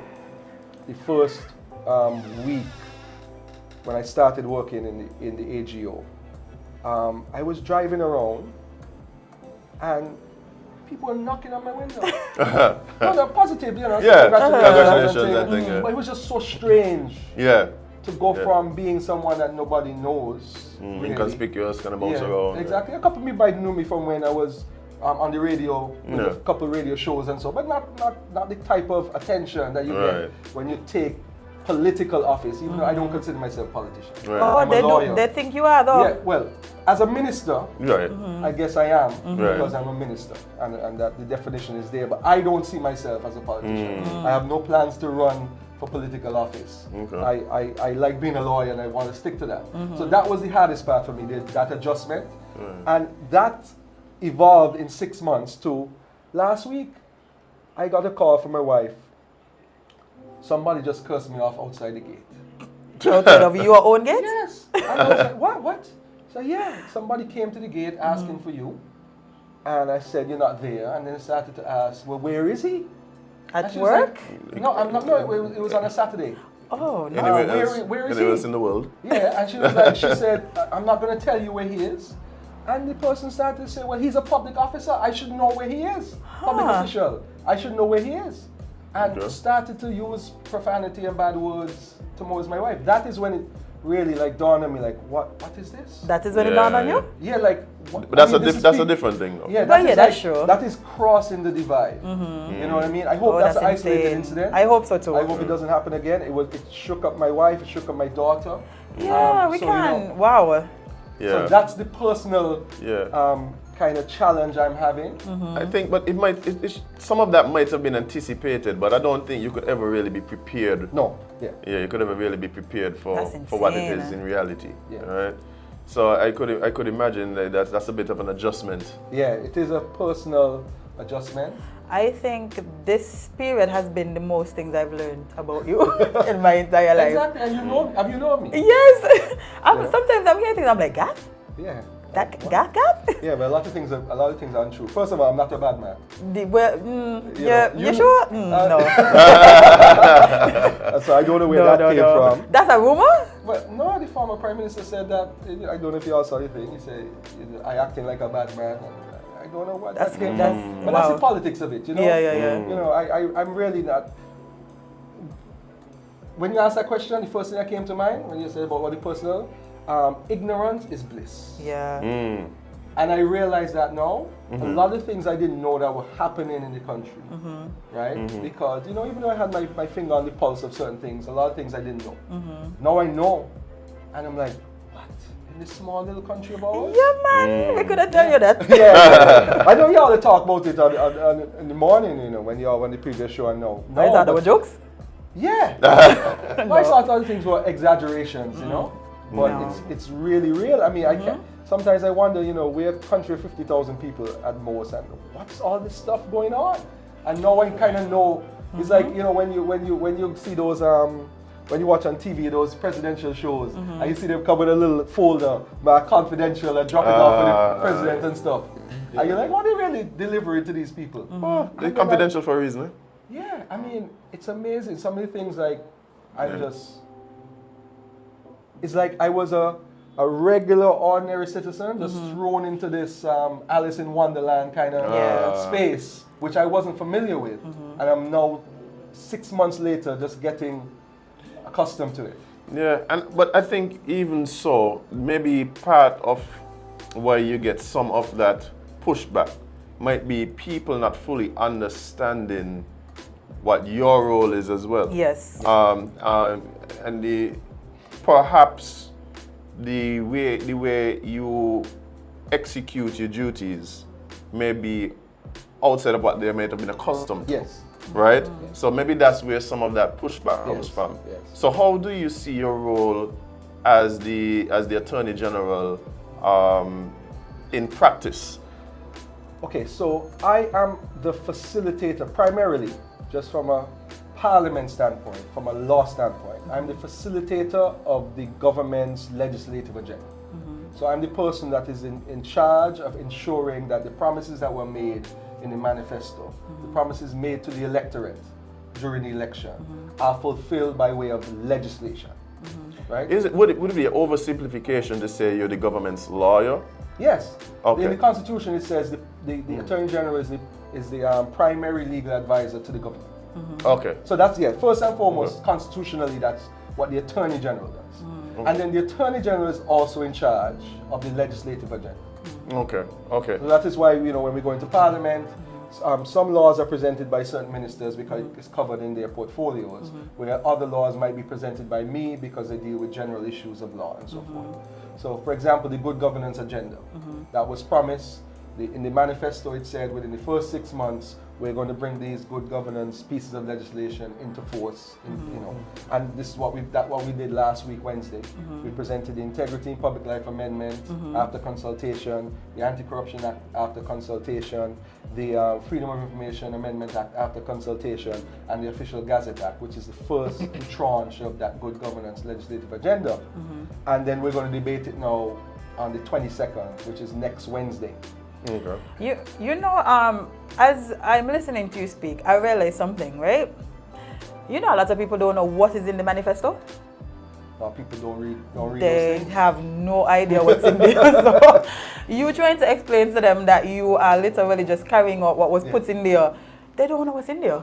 Well, I mean, it's available online, so people should go and look. I mean, even people who did not vote for the Labour Party should read the manifesto, because that is almost like the guidebook as to what the government wants to accomplish. Where can they find it, just in case they start to wonder? Just Google 2020, 2022 St. Kitts Nevis Labour Party manifesto, and it'll be there. 'Cause I don't think it was printed. I think it was digital online. Digital copy. So please, guys, before y'all start to cuss Garth any further, read the manifesto and then say, yes, he's not doing whatever he said. Exactly. That's part of the public discourse.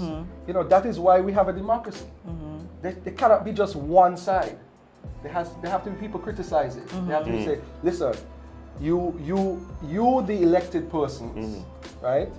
You promised us this and we voted for you. You assemble your team to help you to accomplish the goals. So the senators are the persons appointed to in particular areas, the Attorney General appointed to help us to accomplish this mission. It all comes down to the MPs. Because those are the representatives of the people.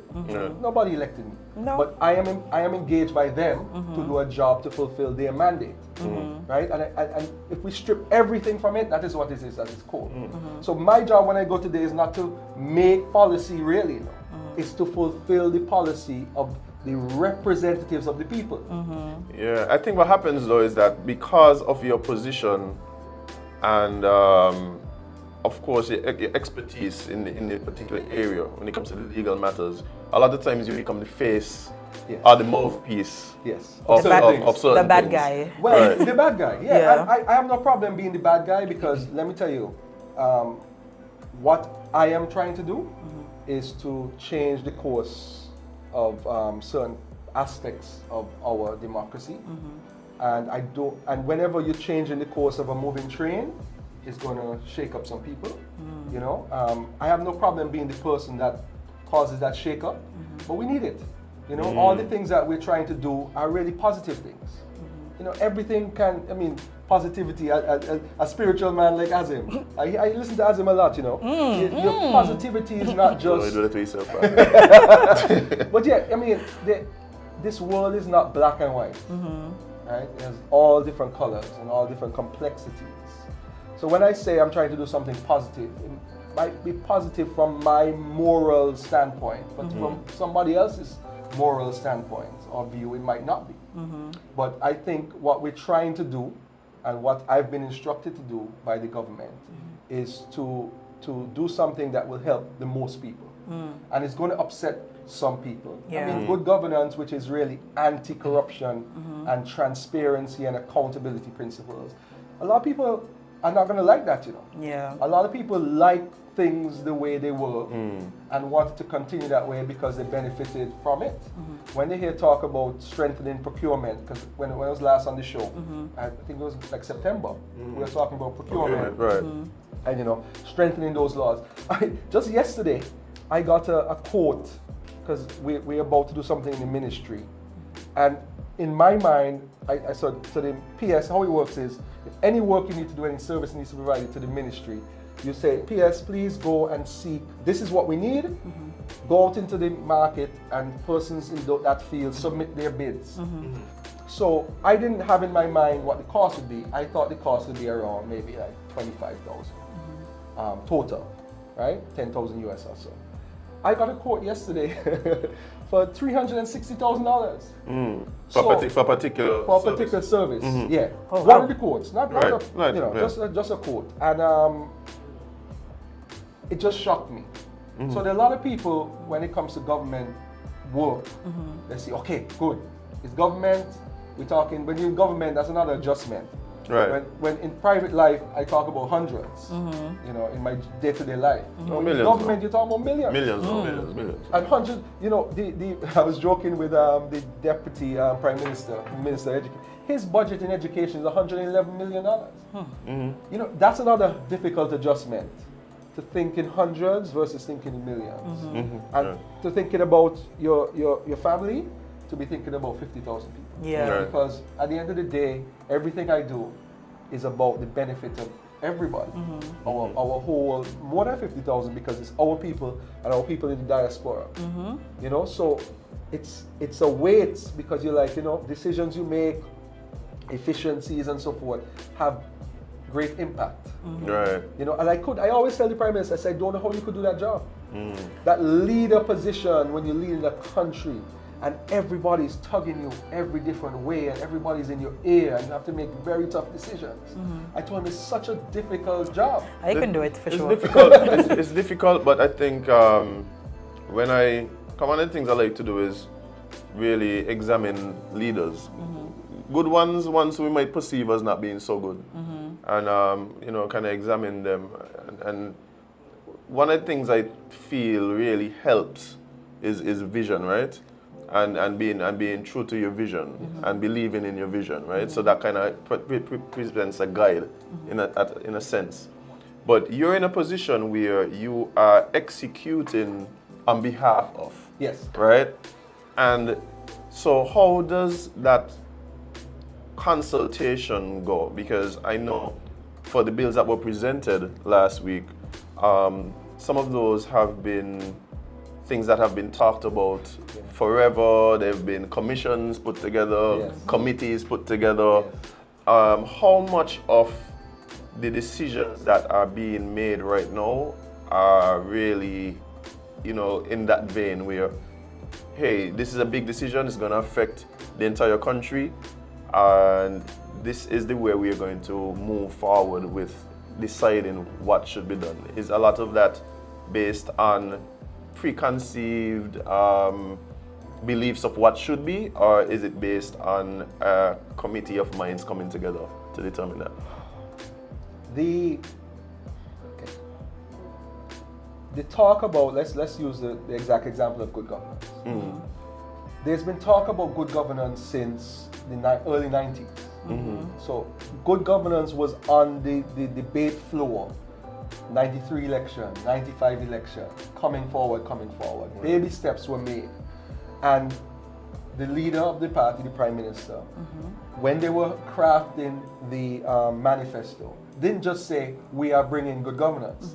They say, within the first 6 months, we are going to bring good governance, proper good governance. Because as you said, the Integrity Commission is set up, but they don't receive any declarations right now. So in other words, they're set up, they're trained, they have a nice office, they have their special storage area for the confidential information you get from government officers, but they don't have the legislative teeth. So Mark Brantley, the Premier, presented his declaration to the Integrity Commission in Nevis, I think last week. I think I saw it on his social media. There's no provision right now for us to present our declarations. Now it's been 6 months. I started that day one. I was told at Cabinet, simple as that, we promised this, AG make it happen. So that is when we started with the team internally. We then did the consultations in November through December, January. We took on the comments and queries about the legislation. We fixed some things, and then we tabled it, and then we're going to debate it.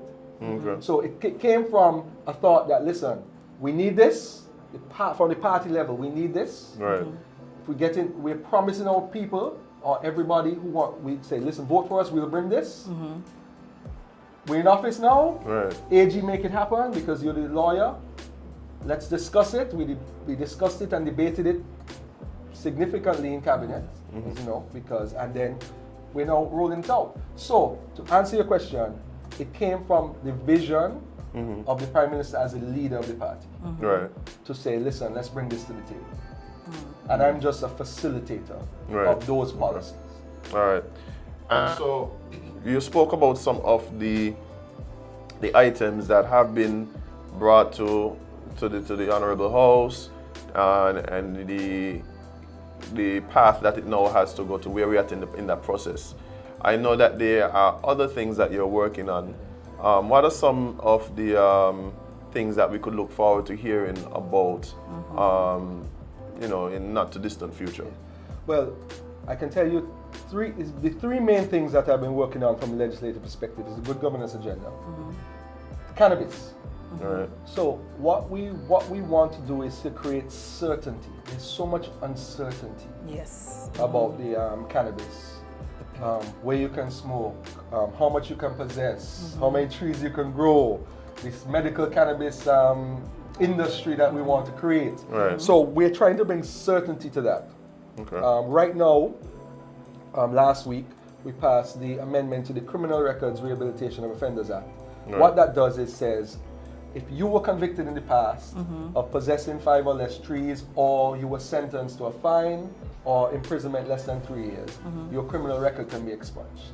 Because the principle is, if we are now moving forward with this as an industry, we have to correct the wrongs of the past. Right. True. So we don't want to hold you back from getting a job, from potentially getting a visa, etc., etc. So we completed that that phase of clearing records. It was done in the past with the previous administration in 2020 in relation to possession. Right. So persons with possession offenses could get their records clean. We extended to cannabis. The next phase now, we're going to deal with the medical cannabis, the Cannabis Act, which creates the Medical Cannabis Authority. Okay. The Medical Cannabis Authority really, it existed, but again, the legislation, the part of the legislation that will give it teeth to operate was not enacted. We're going to enact it, but we want to make sure that it's correct. They're going to give licenses to people, farmers, who want to grow cannabis, to then sell to pharmacists. Give the license to the doctors who can then give prescriptions, because you know, people then anxiety, people with arthritis, different epilepsy can use it. So that they will get the Cannabis Authority can give the licenses to the doctors to then issue the prescriptions. And it also gives the licenses to the farmers to grow and transport and so forth. So that the end user, which is the person with the prescription, can then purchase lawfully under that whole structure. Okay. So as you can see, that's a complicated structure. So the reason for that structure, to me, it seems as though that structure existing means that there is limitations to recreational use. Then. Yes. And the reason being, and I said this last week in Parliament, we are subject to international laws which don't allow us to totally legalize, free up the herb, right? So we have international obligations, right? In inter-country, agreements that say, listen, we're not going to facilitate this open use or open sale or open transport of marijuana. We're going to abide by these international principles. However, we are allowed to scientific research, medicinal purposes. Now we allow for religious purposes because the court has declared that use for religious purposes cannot be restricted completely. Right. There could be so the Medical Cannabis Authority will also by regulations, the minister will by regulations create places of worship for Rastafarians to grow and partake. And so we're trying to do it in a very structured, clear. We want, after we're finished within the next couple months, this is an immediate task, have a clear framework by which everybody will know. Because I mean, let's be real. I grew up in Bird Rock, and fellas were smoking weed all the time. No, it was almost an open acceptance. People smoke weed now. I mean, I personally have no problem with anybody who chooses to smoke weed. I don't. But maybe you should, with all this stuff going on with you. Maybe that's why I need you. But soon we're gonna allow people to be able to grow their trees in the yard and so forth. Once it's away from children, because you see, lawmaking is not easy. Because there's so many different factors. So you can say, let's go through the thought process of making a cannabis cultivation law. So you're allowed to cultivate in your home, right? What if you live on a pathway? What if you live on Taylor's Range, on the road where all the WASHI students walk by? Can you grow 5 trees that will be hanging over the wall, such that 11-year-old first formers can grab some buds and then have their own weed to smoke, right? Because you want to protect people who can't protect themselves, children, vulnerable people and so forth. So then, what do you do? Let's do this as a test. What do you do when you're making that law about growing in your yard? How do you address that sort of situation where people, children, or people vulnerable to drug use have access to that weed, those trees? What do you do? The issue for me is I wouldn't even start there. The place I would start is determining whether or not it's a drug. That's the first thing. Yes. Right? Because then, for instance, somebody might make the argument that you're trying to regulate this plant, but then we allow people with trays of sugar to be right outside of the school. Sugar has health impacts. But people die more from NCDs than smoking weed. Yes. Right? So, and we see rise of childhood diabetes and all those types of things. And we have the highest NCD, I was told by my PS who went to a meeting last week, we have the highest rate of NCDs in the Caribbean. In the region, oh, we need to fix that ASAP. But that's the point I'm making. Yes, so even when I hear the talk about like we need to regulate this to save the kids, I'm like, we really focusing on what we need to save the kids from. Yes, I see what you mean. Yeah, so I wouldn't even have that type of conversation because I think that it frames the plant in a certain way to begin with. And I think when people start talking about where we need to go with cannabis, I think those are the discussions that a lot of people want to have. That's why the decriminalization comes in versus regulation. I think that's what it is, because what happens is if we go down that particular path, it, in my mind, still sort of demonizes it in a way. Yes. Right? But I understand what you're saying, that we may, and I think that's kind of where the disconnect comes in. A lot of times when I hear the conversations being had, it's like, well, people want to smoke it. It has some health benefits, so let's regulate it so we could achieve the health benefits. Where the people who use are telling you, no, I just want to use. Recreation. Yeah, I just want to use it, right? And experience some of those benefits that exist.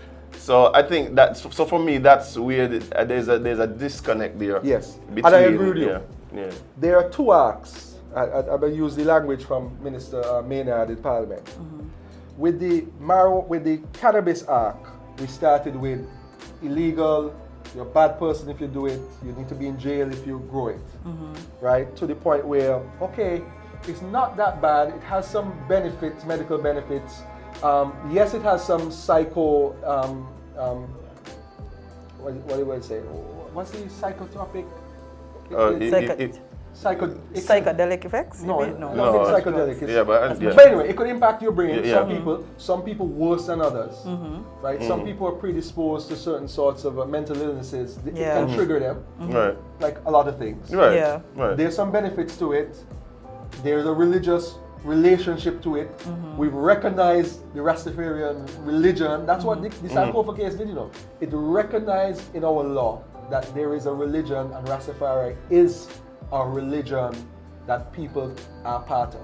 That's a significant step in our development, you know. Right. So we're on that arc. We're on that arc, and we're going to the arc where everything, like most things in life, should be regulated to some extent, because not too much of anything is bad for you. Right. So we're on that arc to a fair place of regulation, right? Where everybody can live with it. Right. With sugar, we started with sugar is great. Right. Sugar is great for you, Yeah. you know? Right. And we're going to the part where, is sugar really great for you? Sugar is causing you to get diseases, Right. Yeah. right?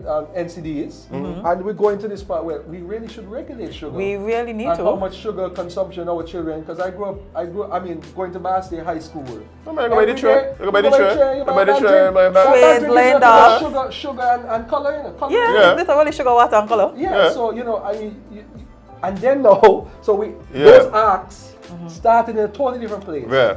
And they're going to meet up to the point where we need to regulate it. I have on my desk a draft Sugar Sweetened Beverages Act, which will then, which we have to debate and so forth. Right. But you see, I agree with you. It's kind of hypocritical, right? That those acts should be in the opposite direction. where you started off as one as bad, one as good, but you really ended up in the same place. Why are you addressing the one that was bad first? But you kind of have to, because you are now adjusting society. Well, because of the consequences of the view. So in other words, right?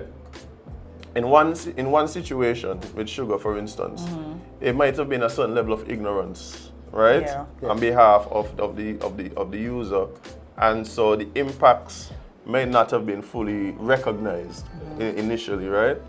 Then you have, on the other hand, with the cannabis, it was literally society on one hand and the user on another hand. And the user was demonized by society. So because of the demonization, I guess that's why there's been this push to correct that injustice, that right? Yeah. My thing though is, if you're going to term it as something as an injustice, recognize that, hey, and again, for me it's about the classification. Are we classifying this thing as something that is really just still harmful but has some good effects, or is it something that really should be available for use responsibly, and then how do we regulate that?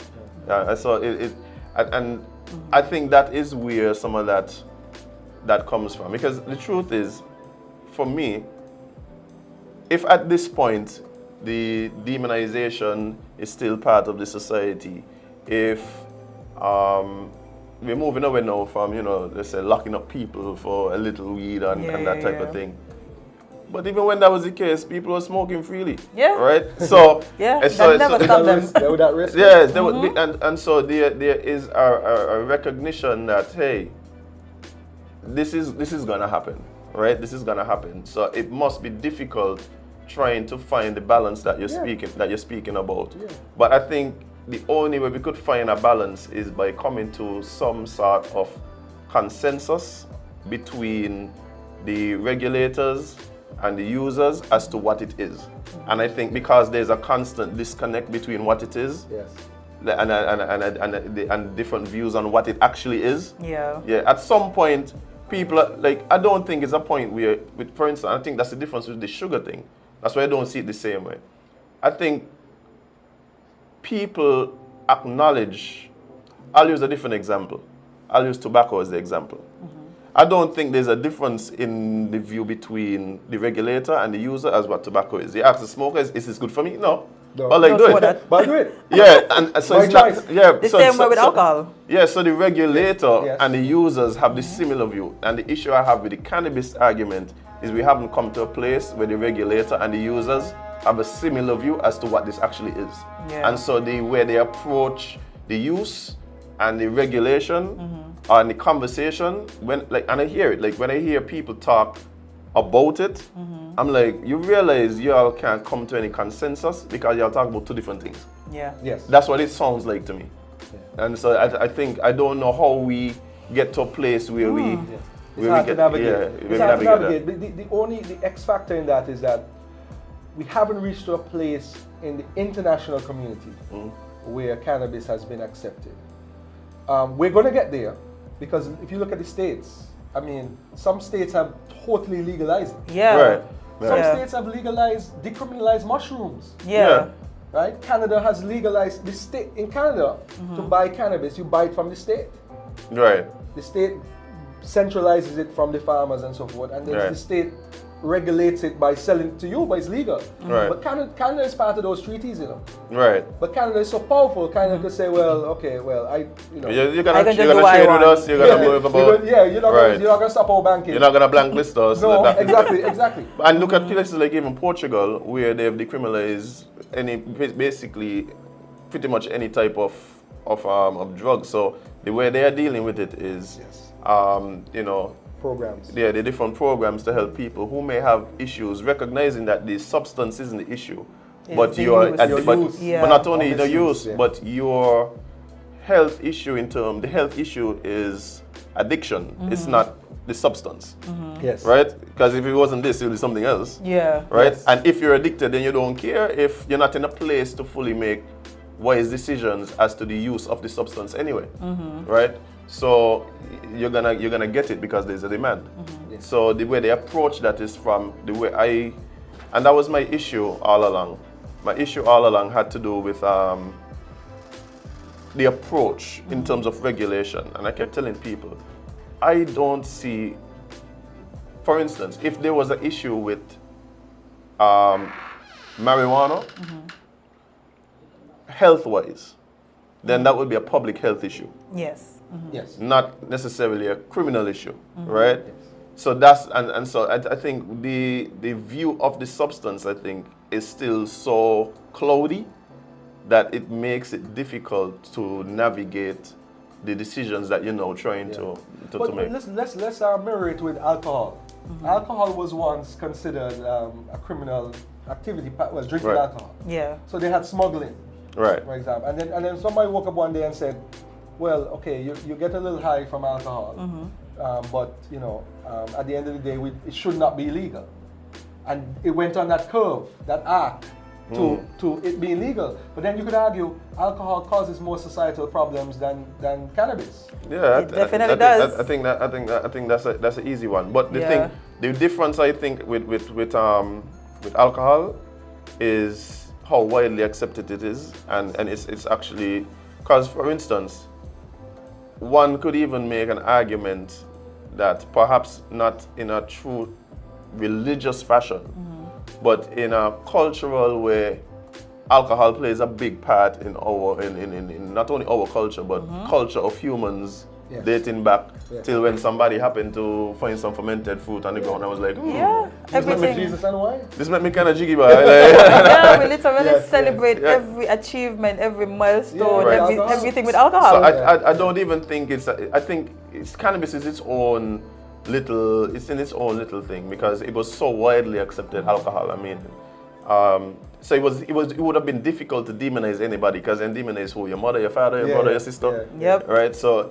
But it was demonized at one point, eh? Yeah. I mean, there was a time, a few decades that it was demonized. Yeah, for sure. It was certain types of alcohol. Yeah. The heavy duty stuff. Hammond is still illegal, you know. Yeah. Just like Obia is still illegal, you know. There's an Obia Act, you know. Oh, it is? That makes practice of Obia illegal. Really? Oh, I did not know that. What?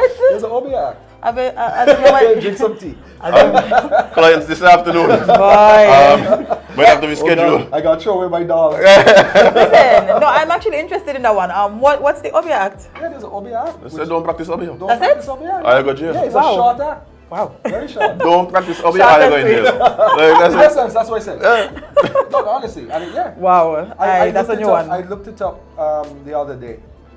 It's amazing. We have a lot of these old British outdated acts? Yeah. That's part of, that's what. Yeah, but you could tell that's a colonial thing. Yeah. You could tell that's definitely a colonial thing. Yeah. But you said three things. So we already spoke of the good governance, the cannabis, and briefly, what's the good governance? CBI. That's a good one. Yes. CBI. You're getting cussed for that one, too? Yeah. I mean, you know. Azem might cuss you too. Me no, I don't know what's going on. My back broad. So. Yeah, man. CBI has been extremely important to our economy for the last 15 years. So much so that it has reached up to 60% of our revenue. Now, you know, when you look at oil countries, certain oil countries, I think it was Russia. I think Russia, 60% of their revenue as a country prior to the war and everything was oil. Okay. So this is our main industry. And I was instructed early on that we need to clean it up by way of tighter regulation. So when you trying to divert a moving train, people are going to get a little antsy, right? Because there are lots of players in that industry. There's lots of money involved in that industry, and we tighten it up. So what was the main issue? What was the issues? Underselling? Yeah. So for example, a lot of people don't understand CBI. You know, imagine that. Imagine we live in a country. I've been saying that all the time. Imagine we live in a country where last year, 60% of our revenue was in something, and 95% of the people don't really have an idea what it is. You know why that is though? You know why? Because I feel like a lot of the times, we've often said we elect people and we feel like when we elect them, they're supposed to just be in charge. So we don't really care about the explanations, what things mean, what they're doing. We put you there. If that's what you, if that's what you think is best. And then we end up in a situation where we start to go, oh, they're doing all of these things, but we really don't understand what it entails. Okay, so let me give you the shortest possible synopsis I can of CBI. In 1984, we said, if you invest in our country, we will give you the opportunity to become a citizen of our country. Right? So substantial investment, not just $5. You spend a certain amount of money, you buy a home here, we'll give you the opportunity to be a citizen and feel like you're part of us. That's how it started. It then evolved to real estate, people building real estate projects, and cabinet declared that if you spend a certain amount, I think it started at when the peak happened, it was 400,000 US. So $1 million EC, you spend $1 million EC to buy a property, you can apply for citizenship. Once you have no criminal records and you're a good person, we do this international due diligence, you can become a citizen. Then we had SIDF, you donate $350,000 into the fund. The fund will be used to benefit the people of St. Kitts. You can get citizenship. Evolved to now where we have 4 options. You can buy a real estate unit, right, for 200,000 US or more, and you can qualify to apply. You can buy a private home from someone who's applied for their home to be part of the program for 400,000 US. You can apply to be a citizen. You can donate to the SGF, the Sustainable Growth Fund, which is supposed to go to the Treasury to help the people of St. Kitts and Nevis. They have different amounts, 150 to 195, whatever for your family. You can apply to be a citizen. And also we have what we call the public benefit option. So if you create an industry, say, let's for example, Azem comes to the government and says, I want to open an acting studio where I can train actors. And in order to do that, I have to hire 50 people. Because I'm going to bring actors from throughout the world and say, listen, instead of training in the cold, come here to train. We will have a building. It'll be we'll bring 1,000 actors from around the world and hire 50 locals. I want the capital to do that business, right? So you're bringing a benefit to the country by way of jobs, by way of those people have to spend money in supermarkets, they have to buy things. You're bringing money into the economy, and you're kind of creating a head office here for your business. I want to get a certain amount of units to sell in the international market to get the capital to build my studio and so on. So any type of public benefit is kind of wide. Once it brings a benefit that cabinet agrees is a substantial benefit, then you get a certain amount of units to raise your capital. You can sell it for $175,000 each. So if Azem needs $1.75 million to raise the capital to start his industry here, he can get 10 shares. 10 shares.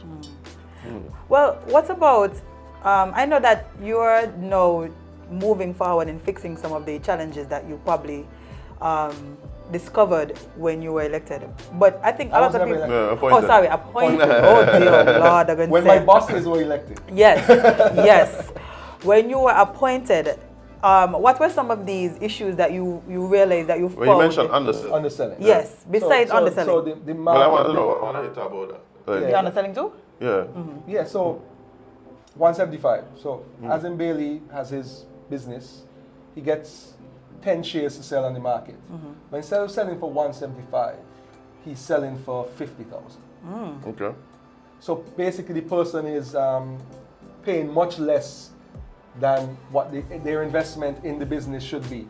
Because at the end of the day, their investment goes into the business, which brings a substantial benefit by way of jobs, etc., to the country.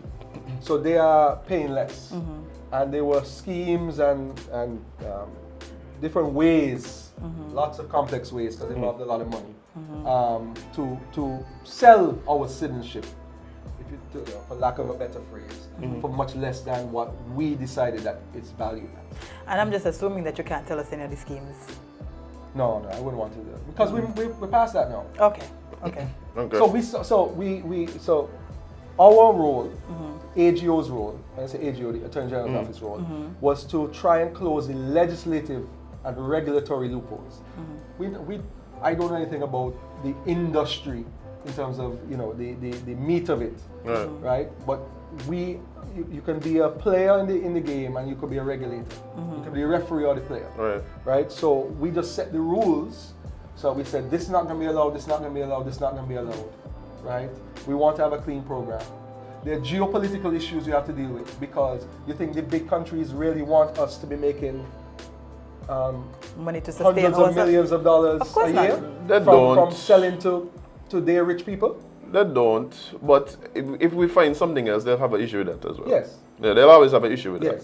So that's not not to say that I don't understand the importance of that, because I've seen them do it before, where they demonize our money, blacklist, and like don't matter. Let's talk about Dominica and the banana situation. Yeah. But so they've done this over time. Yeah.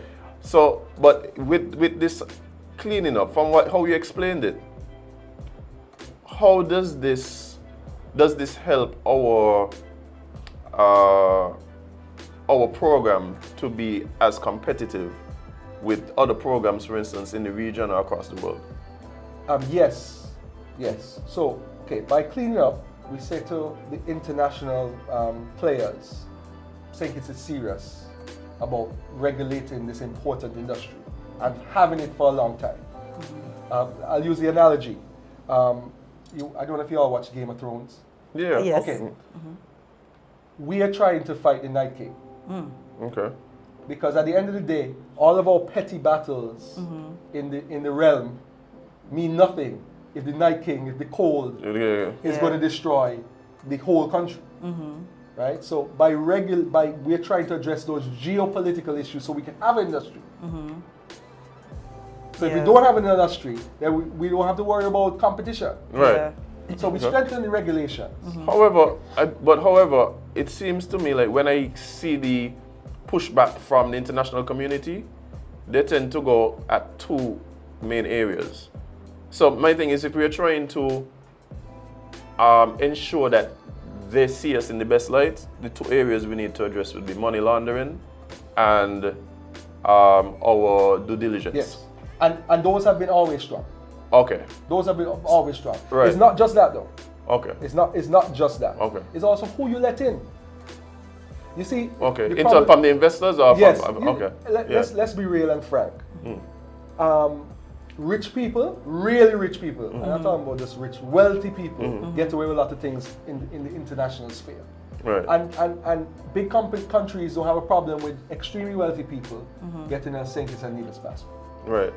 They then have the problem with, because let's look, getting a St. Kitts and Nevis passport is not just showing up at RLB and going to Reggae Beach to have a cocktail. It is allowing you to go into the EU on that passport. Right. So the EU is going to say, well, okay, this wealthy person from Egypt, for example, they could come into the EU, right? They possibly could get a visa. It might take a lot longer for them because they have hundreds of millions of people in the country. They have to get in the line. Being rich there doesn't necessarily get you your visa access to Europe. So they get it through this way. They go there, but they're wealthy people. They have no criminal record. They have legitimate businesses. All the due diligence is done. They're not money launderers. They're not terrorists. They walk and they go to the Champs-Élysées.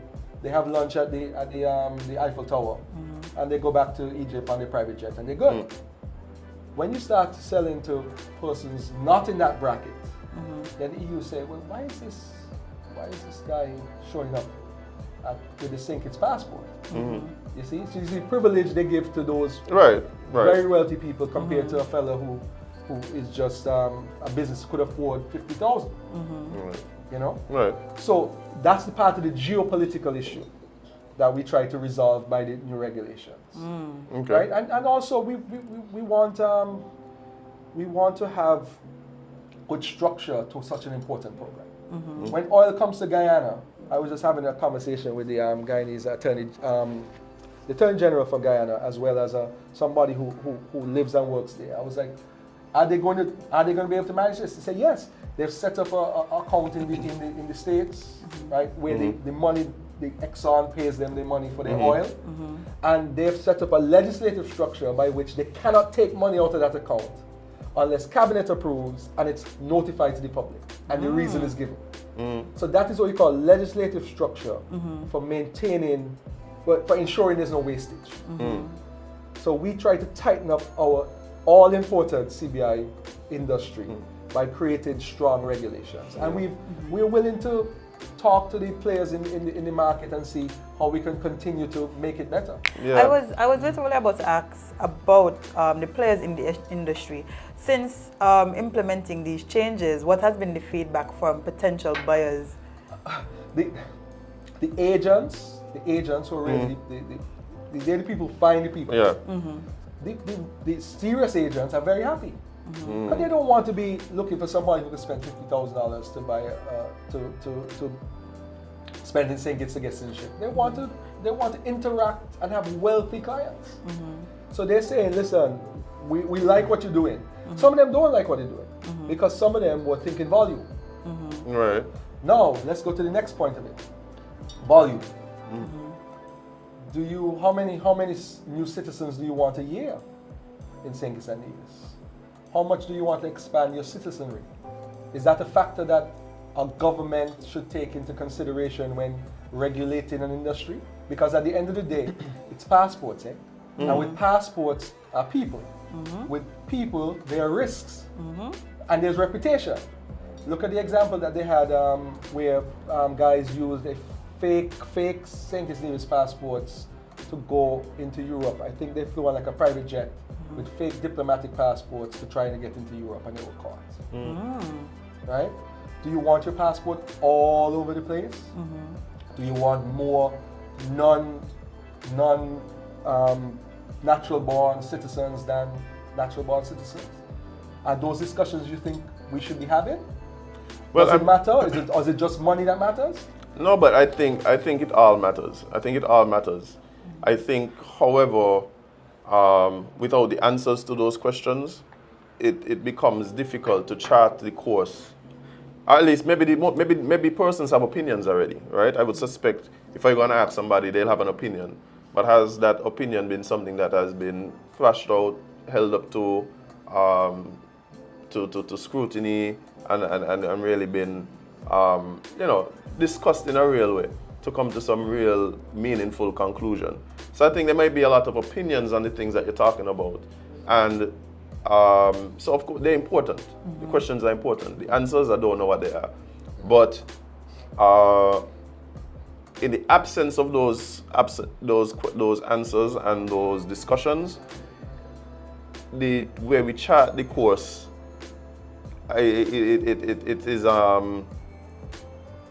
think it puts us in a place where we may have to. We're going to have to continually evolve this. Definitely, we're going to have to continually evolve this.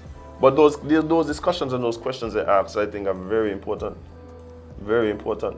That's why this job is so tough, That's why this job is so tough, because you're dealing with lots of factors, lots of variables, and you're trying to be as representatives of the people, the decision makers of the people, trying to make the best decisions in their best interests.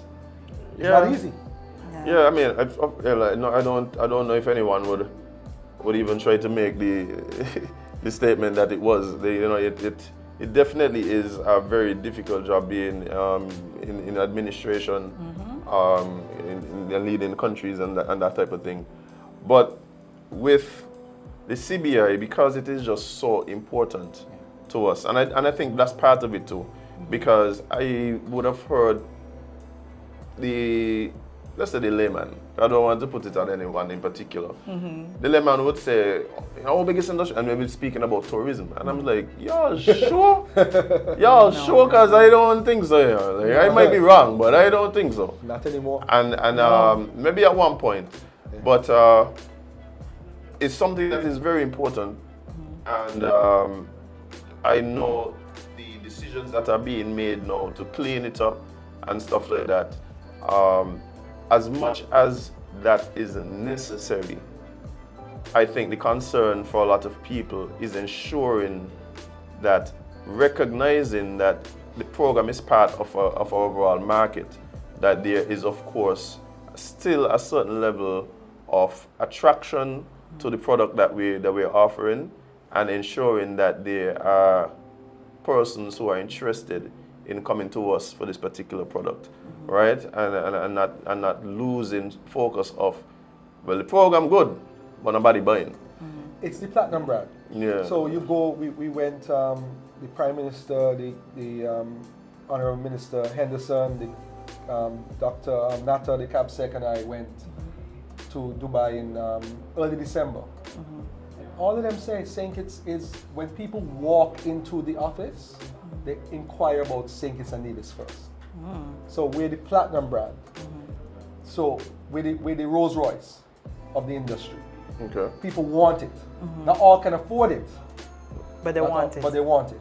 So, as a Rolls Royce director, right, having a brand, and you have to decide. Listen, are we making 200 cars a year? Right? And we're sticking with that profit that we make from 200 cars. Or are we introducing a two-door Rolls Royce that is more, that we could sell 5,000? What will that do to our brand?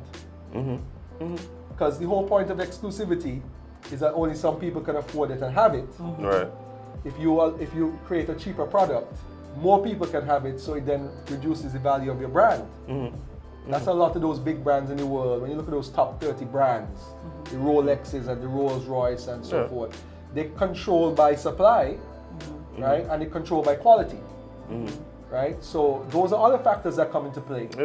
And I can tell you, the program, we just did the legislative part. As I said, that's the only area that I can do. Right. There is going to be an independent review of the whole market. And then decisions will be made. Because the prices that I mentioned, none of them have been changed from what we met in August. We just kind of tightened up we kind of closed some of the loopholes and tightened up the legislation. But an overall review, because at the end of the day, it's such a big industry. Exactly. We have to treat it seriously, and we have to do it seriously. I think one of the things that I am most critical of the program for is, and this might be part to do with the ignorance that we spoke about earlier, but it does seem like an industry where it benefits directly. When I say directly, people who are involved in the industry, a very select few of natural born citizens, right? And I would love to see if the program could be expanded to include areas where more of our citizens could be involved. So, for instance, with tourism was, there will be a term, tourism is we, right? Yes. It does not sound like CBI is we. Yes. And so what happens is, I think that is where the lack of interest even. Yes, I see when you have a cousin who's involved in tourism, you have an uncle, your mother, they pass by, you see the two passing. It seems like this thing that happens in some room somewhere, and it doesn't really involve us, and so the interest isn't there. Right, we like the benefits. The money when there's something to be done. Oh well, there's money to do it. We like that, but in terms of how much we are invested in even knowing what it's about, it's because it does feel like this thing. And to be honest, speaking to people, it does feel as though it's designed in that way. So it's almost like this elitist club of people that is involved. It's not, other than funding our budget, right, where it touches and concerns everyone. Right. You feel like you don't know anybody who's a player in it. Yeah. Right. So it's something away. I see what your point is. Yeah, and not only that, if I am a young person who is looking at industries to get involved in, I don't even know what is the proper route to become involved in something that I'm being told is so lucrative. Yep. So here I am, a young person who's looking into building generational wealth. I want to be able to support my family. I want to raise capital. I want to do all these things. And here's this thing you're telling me does all these things. Okay, so but we have no idea how to get and into so people don't. So people There's don't an know education gap, right? Because that same public benefit option is available to anyone who has an idea. Right. You have a good idea, it's going to create jobs, it's going to create economic activity. You can access it. There's nothing that stops you from applying saying, listen, I have this great idea, CIU. I just want to raise $1.75 million, and I guarantee you I will have 50 jobs for another 20 years, right? And I will generate revenue, I will build tourism capacity and so forth. Give me an opportunity, give me those 10 shares. You make the connection in the international market to sell those 10 shares. So for instance, you might have had some young people, perhaps a young man and a young woman, who wanted to start a media network, just say call the Sugar Factory, and we're looking for some investment. There is a way where they can explore CBI as a way to raise capital. And I think those are the things that has lost to people, which is why people don't really take it on, because it doesn't feel like it's for us in that way. Right? So I'm hoping as we move forward in trying to improve the program, that's what it is. Because I mean, we hear the stories of people coming here with not 2 pence to knock on, and get a program, and now they're millionaires after they develop something, like they do a groundbreaking and leave, and they're millionaires. I was just about to ask about those. We hear the story, but we hear the stories, right? We have. I'm saying, like, but I ain't going nowhere. I can be here. So why you can? Well, they have had some local developers, that have been successful in CBI. But you're right. Yeah, it really does feel like it's something that is it is for us, but not by us. Well, here's what I'm going to do, just from this micro level. When I leave here, I'm going to copy the sections of the regulations. I'm going to send the regulations generally to Jade, but I'm going to copy the sections of regulations that could potentially be an avenue for the Sugar Factory to be a player in the CBI industry. Because trust me, there's no reason. The only thing you need to do is make the application, prove you have a good idea, and connect with an agent somewhere in the world, and you can go. Oh, wow. And so maybe there needs to be some marketing. Sorry, not cut you off, but maybe there needs to be some marketing. You know what I'm going to do? That is the point I was getting to. I'm going to talk to the Minister Duggins for small business, right? And I'm going to tell him he needs to have a fair or something to promote the potential of small businesses getting capital through the CBI. That is the point I was making, because I know for a fact that these were the possibilities, but the way to navigate it, what's the first step? What's the thing? And not only that, I keep saying, and this is even outside of the CBI talk now. As a young person, I want to consider myself ambitious. I want to consider myself someone who wants more for himself, right? As you should. And it becomes increasingly difficult to accurately identify the steps necessary to achieve what you. So when you start talking about, I want what I do now to not only set up myself or my kids, but my kids for 3 generations. How does one do that in the context? And it's like I have so much information as it relates to, if I was in the EU, then these are steps I could take. If I was in the US, all I gotta do is go on Instagram, every day somebody telling you, hey, these are the loans that are available, buy a house, live in a house for a year, bam, bam, bam. That doesn't exist in the context of like a young Kittian man or woman, even a young professional, or even somebody like us who are in a creative field, for instance. That road hasn't been fully laid out, right? Because even if you lay out the road, everybody is going to take the steps. Everybody don't have the same goals. But for those people who are seeking, hey, how do I become one of these wealthy people you're talking about? Yes, I feel like I see that in our future. We just need the guidance. Of course. Yes, of course. Yes. So so that's outside of the CBI. The small business, how the government has envisioned small business to work, and how I have heard it manifested, is that it's supposed to be a guide for anybody who has an idea as to how to get to where you're going. Help you with what business license you're supposed to get, what avenues there are for loans, help with accounts, how you should structure your accounts, who can help you with your accounts, and that sort of thing. Right. It's supposed to be a one-stop shop. That's the language that was used on the campaign. Right. A one-stop shop for potential business. But smart, I mean, all businesses start small. Yeah. Right. Every single one. You see any business in St. Kitts, they started small. Right. Right? For you to then get on that path to then grow on your own.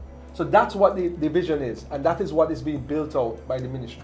Right. Because it's a new ministry, Ministry of Small Business. It's a new ministry. It's now being built out. Provisions have been made for it in the budget. But exactly what you asked for, that roadmap, that's where you're supposed to be able to get it. Anybody with that idea. Well, I actually have a question from someone who's listening. They want to know about the relationship between Skipper and CBI. Skipper and CBI. Yes. And, CIU. Sorry, the unit.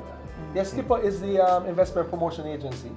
So applications for real estate projects and so forth go through Skipper because they have the technical expertise to kind of review. They're like the first filter. If you want to be a real estate developer within the CIU space, you go to Skipper. Skipper asks you the right questions, does the right investigations, and then presents it to the Board of Governors under the CIU, who then bring it to Cabinet for final decision. Okay. Well, so Skipper is a facilitator. Facilitator. So it basically have the industry, what you're saying is you have the industry and you have all these different players that have a specific role. Government agencies. Yeah, that have a specific role within. Because you have to filter. At the end of the day, if you come with the sugar factory idea, right? You wouldn't be, because you're not a real estate developer, you're a business, you want to create an industry, or you can then apply to the Board of Governors and convince them. Say, listen, if I am able to access $1.75 million of capital from CIU, I will bring public benefit to St. Kitts and Nevis by way of jobs, by way of taxes, by way of XYZ, right? I just want 10 shares, 10 units, right? And you convince them of that. Comes to Cabinet says sure, right? You can apply to Skipper, because Skipper is the agency that deals with the tax exemptions. So you might say, yes, I need that $1.75 million of capital to start Sugar Factory, how I envision it. However, in order for me to work, I need to import lights and cameras. Which I we want do. a duty-free concession on those things. Yeah. Or I want a little tax break for 5 years while I get going. Skipper will deal with that aspect of it. The Board of Governors, CIU Board of Governors will deal with the CBI aspect of it. It all comes together in one Cabinet submission, right, to Cabinet. Cabinet makes a decision, yes, this, that, and you can move forward. All right.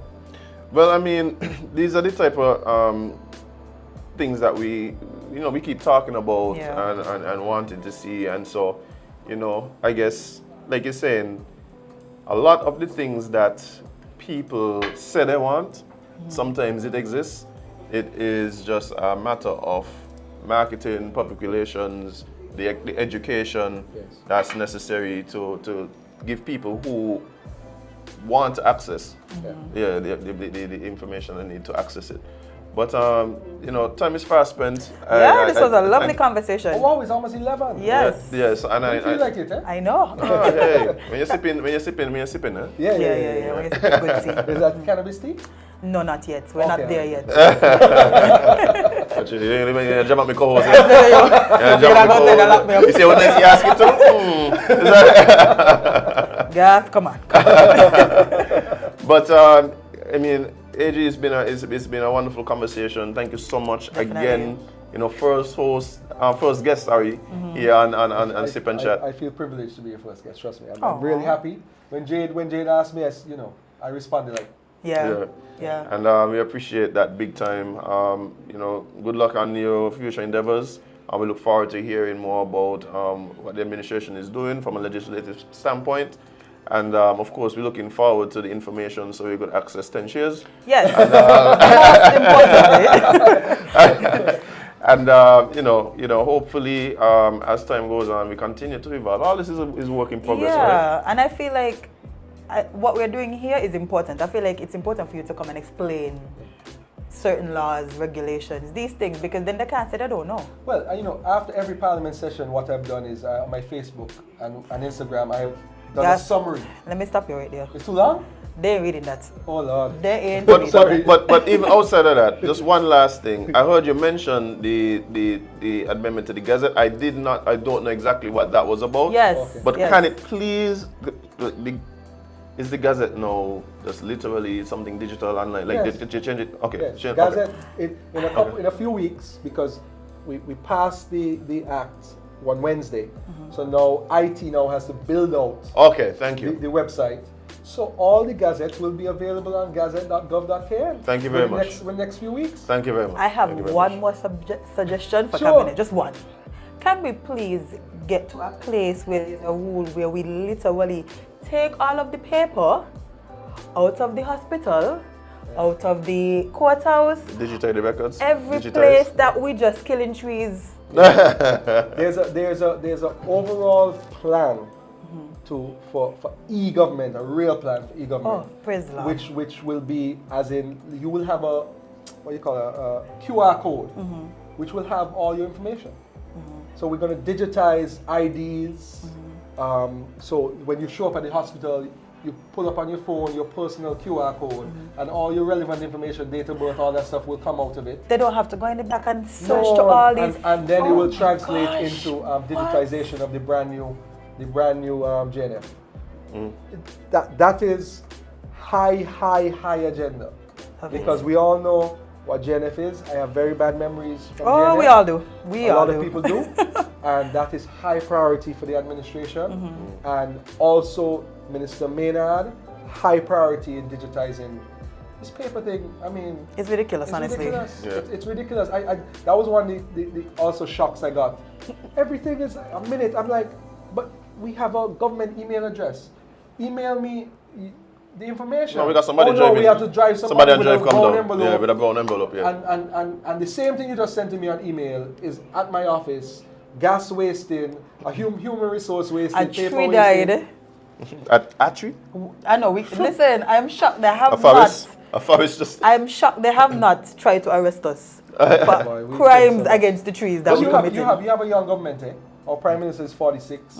You know, you have one 30-year-old, one mid-30s, another two more, 4 less than 40. Then I have a couple of us who are in our early 40s. So we use digital. Even Dr. Douglas. Dr. Douglas has his iPad and his phone and stuff. You know, so we are going to move towards digitization. It just makes sense. Yeah. I don't understand why this was Just not look a out for the thing. market to be stocks, but we could deal with Yeah, it. but Yeah, then I said, what do you say? That's the market to be. yeah, they're going to say the fact that we use it. Is that the whole matrix thing? You can't about it. The 4G, 5G, it's all. All the conspiracies. All these conspiracies. Ignorance is bliss, right? Yeah. But I don't mind. They could say what I want. I just don't want to go to the hospital and wait for the nurse to go through 10 files just to find what I But got. just the hospital is only one thing. But is this something that we experience pretty much at almost all government agencies? Oh I my think. gosh. But my issue with that has been, you have seen certain departments that have taken this step to try and digitize, but unless it is something that is all-encompassing and across the board, it has to be one network and one platform. It has to connect. So even when persons leave one department and get transferred to another department, they don't have to go learn a whole new system and all of these things. Big up Inland Revenue. Inland Revenue been on that for a while. They've been trying to really. I love it. Yeah, that's true, because you can pay your renew your license and so on, right? Social Security, another department that's been trying to really digitize and move with the times. But I think it has to really be a holistic government type initiative, and it make it actually one big ecosystem. One of the things I said in Parliament when we presented the official gazette, I said it's 2023. You know, why are we printing everything? Where do people get the information? Where do people get the information right now? I have no idea. I don't even know if I've ever gone to check the gazette, like the actual.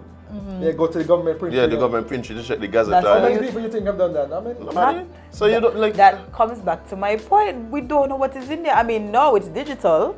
However, Will be. will be. But before, nobody going down there to go look. Yeah. But so we have bright things on the horizon, and I keep saying this, as much as we come here sometimes and we make all these suggestions and even complain sometimes about things.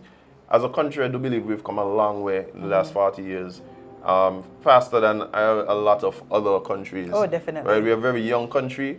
My grandparents, what school was for them is totally different. He's still alive, and so we've come a long way. But I guess it's only because we really just want the best for for the country. Indeed. And we just don't have to be walking all over the place to go get stamp and stuff. No. Yeah. Like really and truly, a police report, a birth certificate. This whole show is only because I don't like stamps. You know what's the worst? Oh yeah, the stamp thing. Oh my goodness. But the worst is when you have to when you register in a car. Oh boy. Oh, I don't have one of those, so I don't know. Oh boy. Go to the village. Yeah. Take your paper from the village. Go down to insurance. Take the insurance paper back to the village. Then go to Inland Revenue. Yep. And then go back up there. So when y'all fixing this, that's when I gonna get my yeah, no. That has to be one place. That division, the stamp, all of that is one place. The DMV. Yes. Oh my gosh. DMV. Insurance, registration, taxes, all in one place. Yeah, because the insurance, you could do that online and make a call, sort out the insurance and yeah, the insurance officer, there could be one center. Yeah.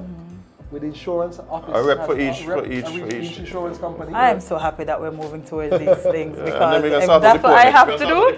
Oh my goodness. We don't have enough time to talk about that. We're going to be here all day. Yeah, but there's things to be done. There's things to be done, and like I think that if there's a political will to achieve it, it's definitely possible. Yeah. So looking forward to seeing exactly where we at in the next 6 months. Maybe we have to invite it back every 6 months for the update. Report. Yeah, the 6 month report. Yeah, sure. Let's see if I can give you a report, sir. Yes.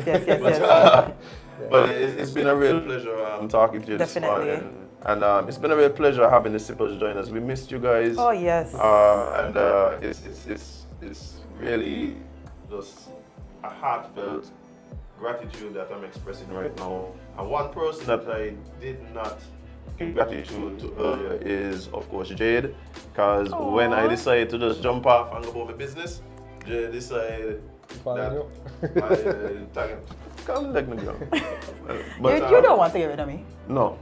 But yes, it's been cool to have people who share your vision, who support you, to really be involved. So just publicly saying thanks for for what we're doing. Hopefully this thing don't just blow up in my face. I don't see that happening. After we get 10 shares, we'll be good. Yeah. That's the first goal. And about 2 agents, so we're gonna be alright. And Garth gonna send me the information. We're on the right path. As soon as I get to my phone, I'll send it. Yeah, we're on the right path. Yeah, but guys, thank you so much for being a part of what it is that we're doing here. Episode 1, episode 2 tomorrow morning. You have to come up with some new ending. Oh, yeah, I gotta come with some new endings, but we're gonna work on it. It's gotta be organic. You can't just fake it. No. You can't just fake it. Gotta be natural. Yeah, it gotta be natural, man. We're gonna figure it out. Like the tea. Sorry, Jade. Sorry, Jade. Sorry. Why would you say that? Gotta be natural like the tea. But guys, I appreciate you so much. Thank you so much for being a part. And tune in tomorrow. Make sure you like, share, subscribe to Sugar Factory on all of your platforms. YouTube, the IG is up, the Facebook is up, the TikTok is up. So look forward to it. TikTok? No, but we can play clips over there. Yeah. Yeah. So when you ask Jade body tea, definitely that guy in there. So Jade trying to get jam up, right? Yeah, I got to show people what was happening to them. Yeah. But make sure you go like, subscribe. I'm sure let people know. People are looking for what we're doing here. Yeah. And so make sure you share it around, let people know that we're back. And it's all on YouTube and Facebook. So even if you miss it at 8 to 10, it's gonna be there for time immemorial. Alright, so thank you so much. See you guys tomorrow right here on Sip and Chat with Azem and Jade.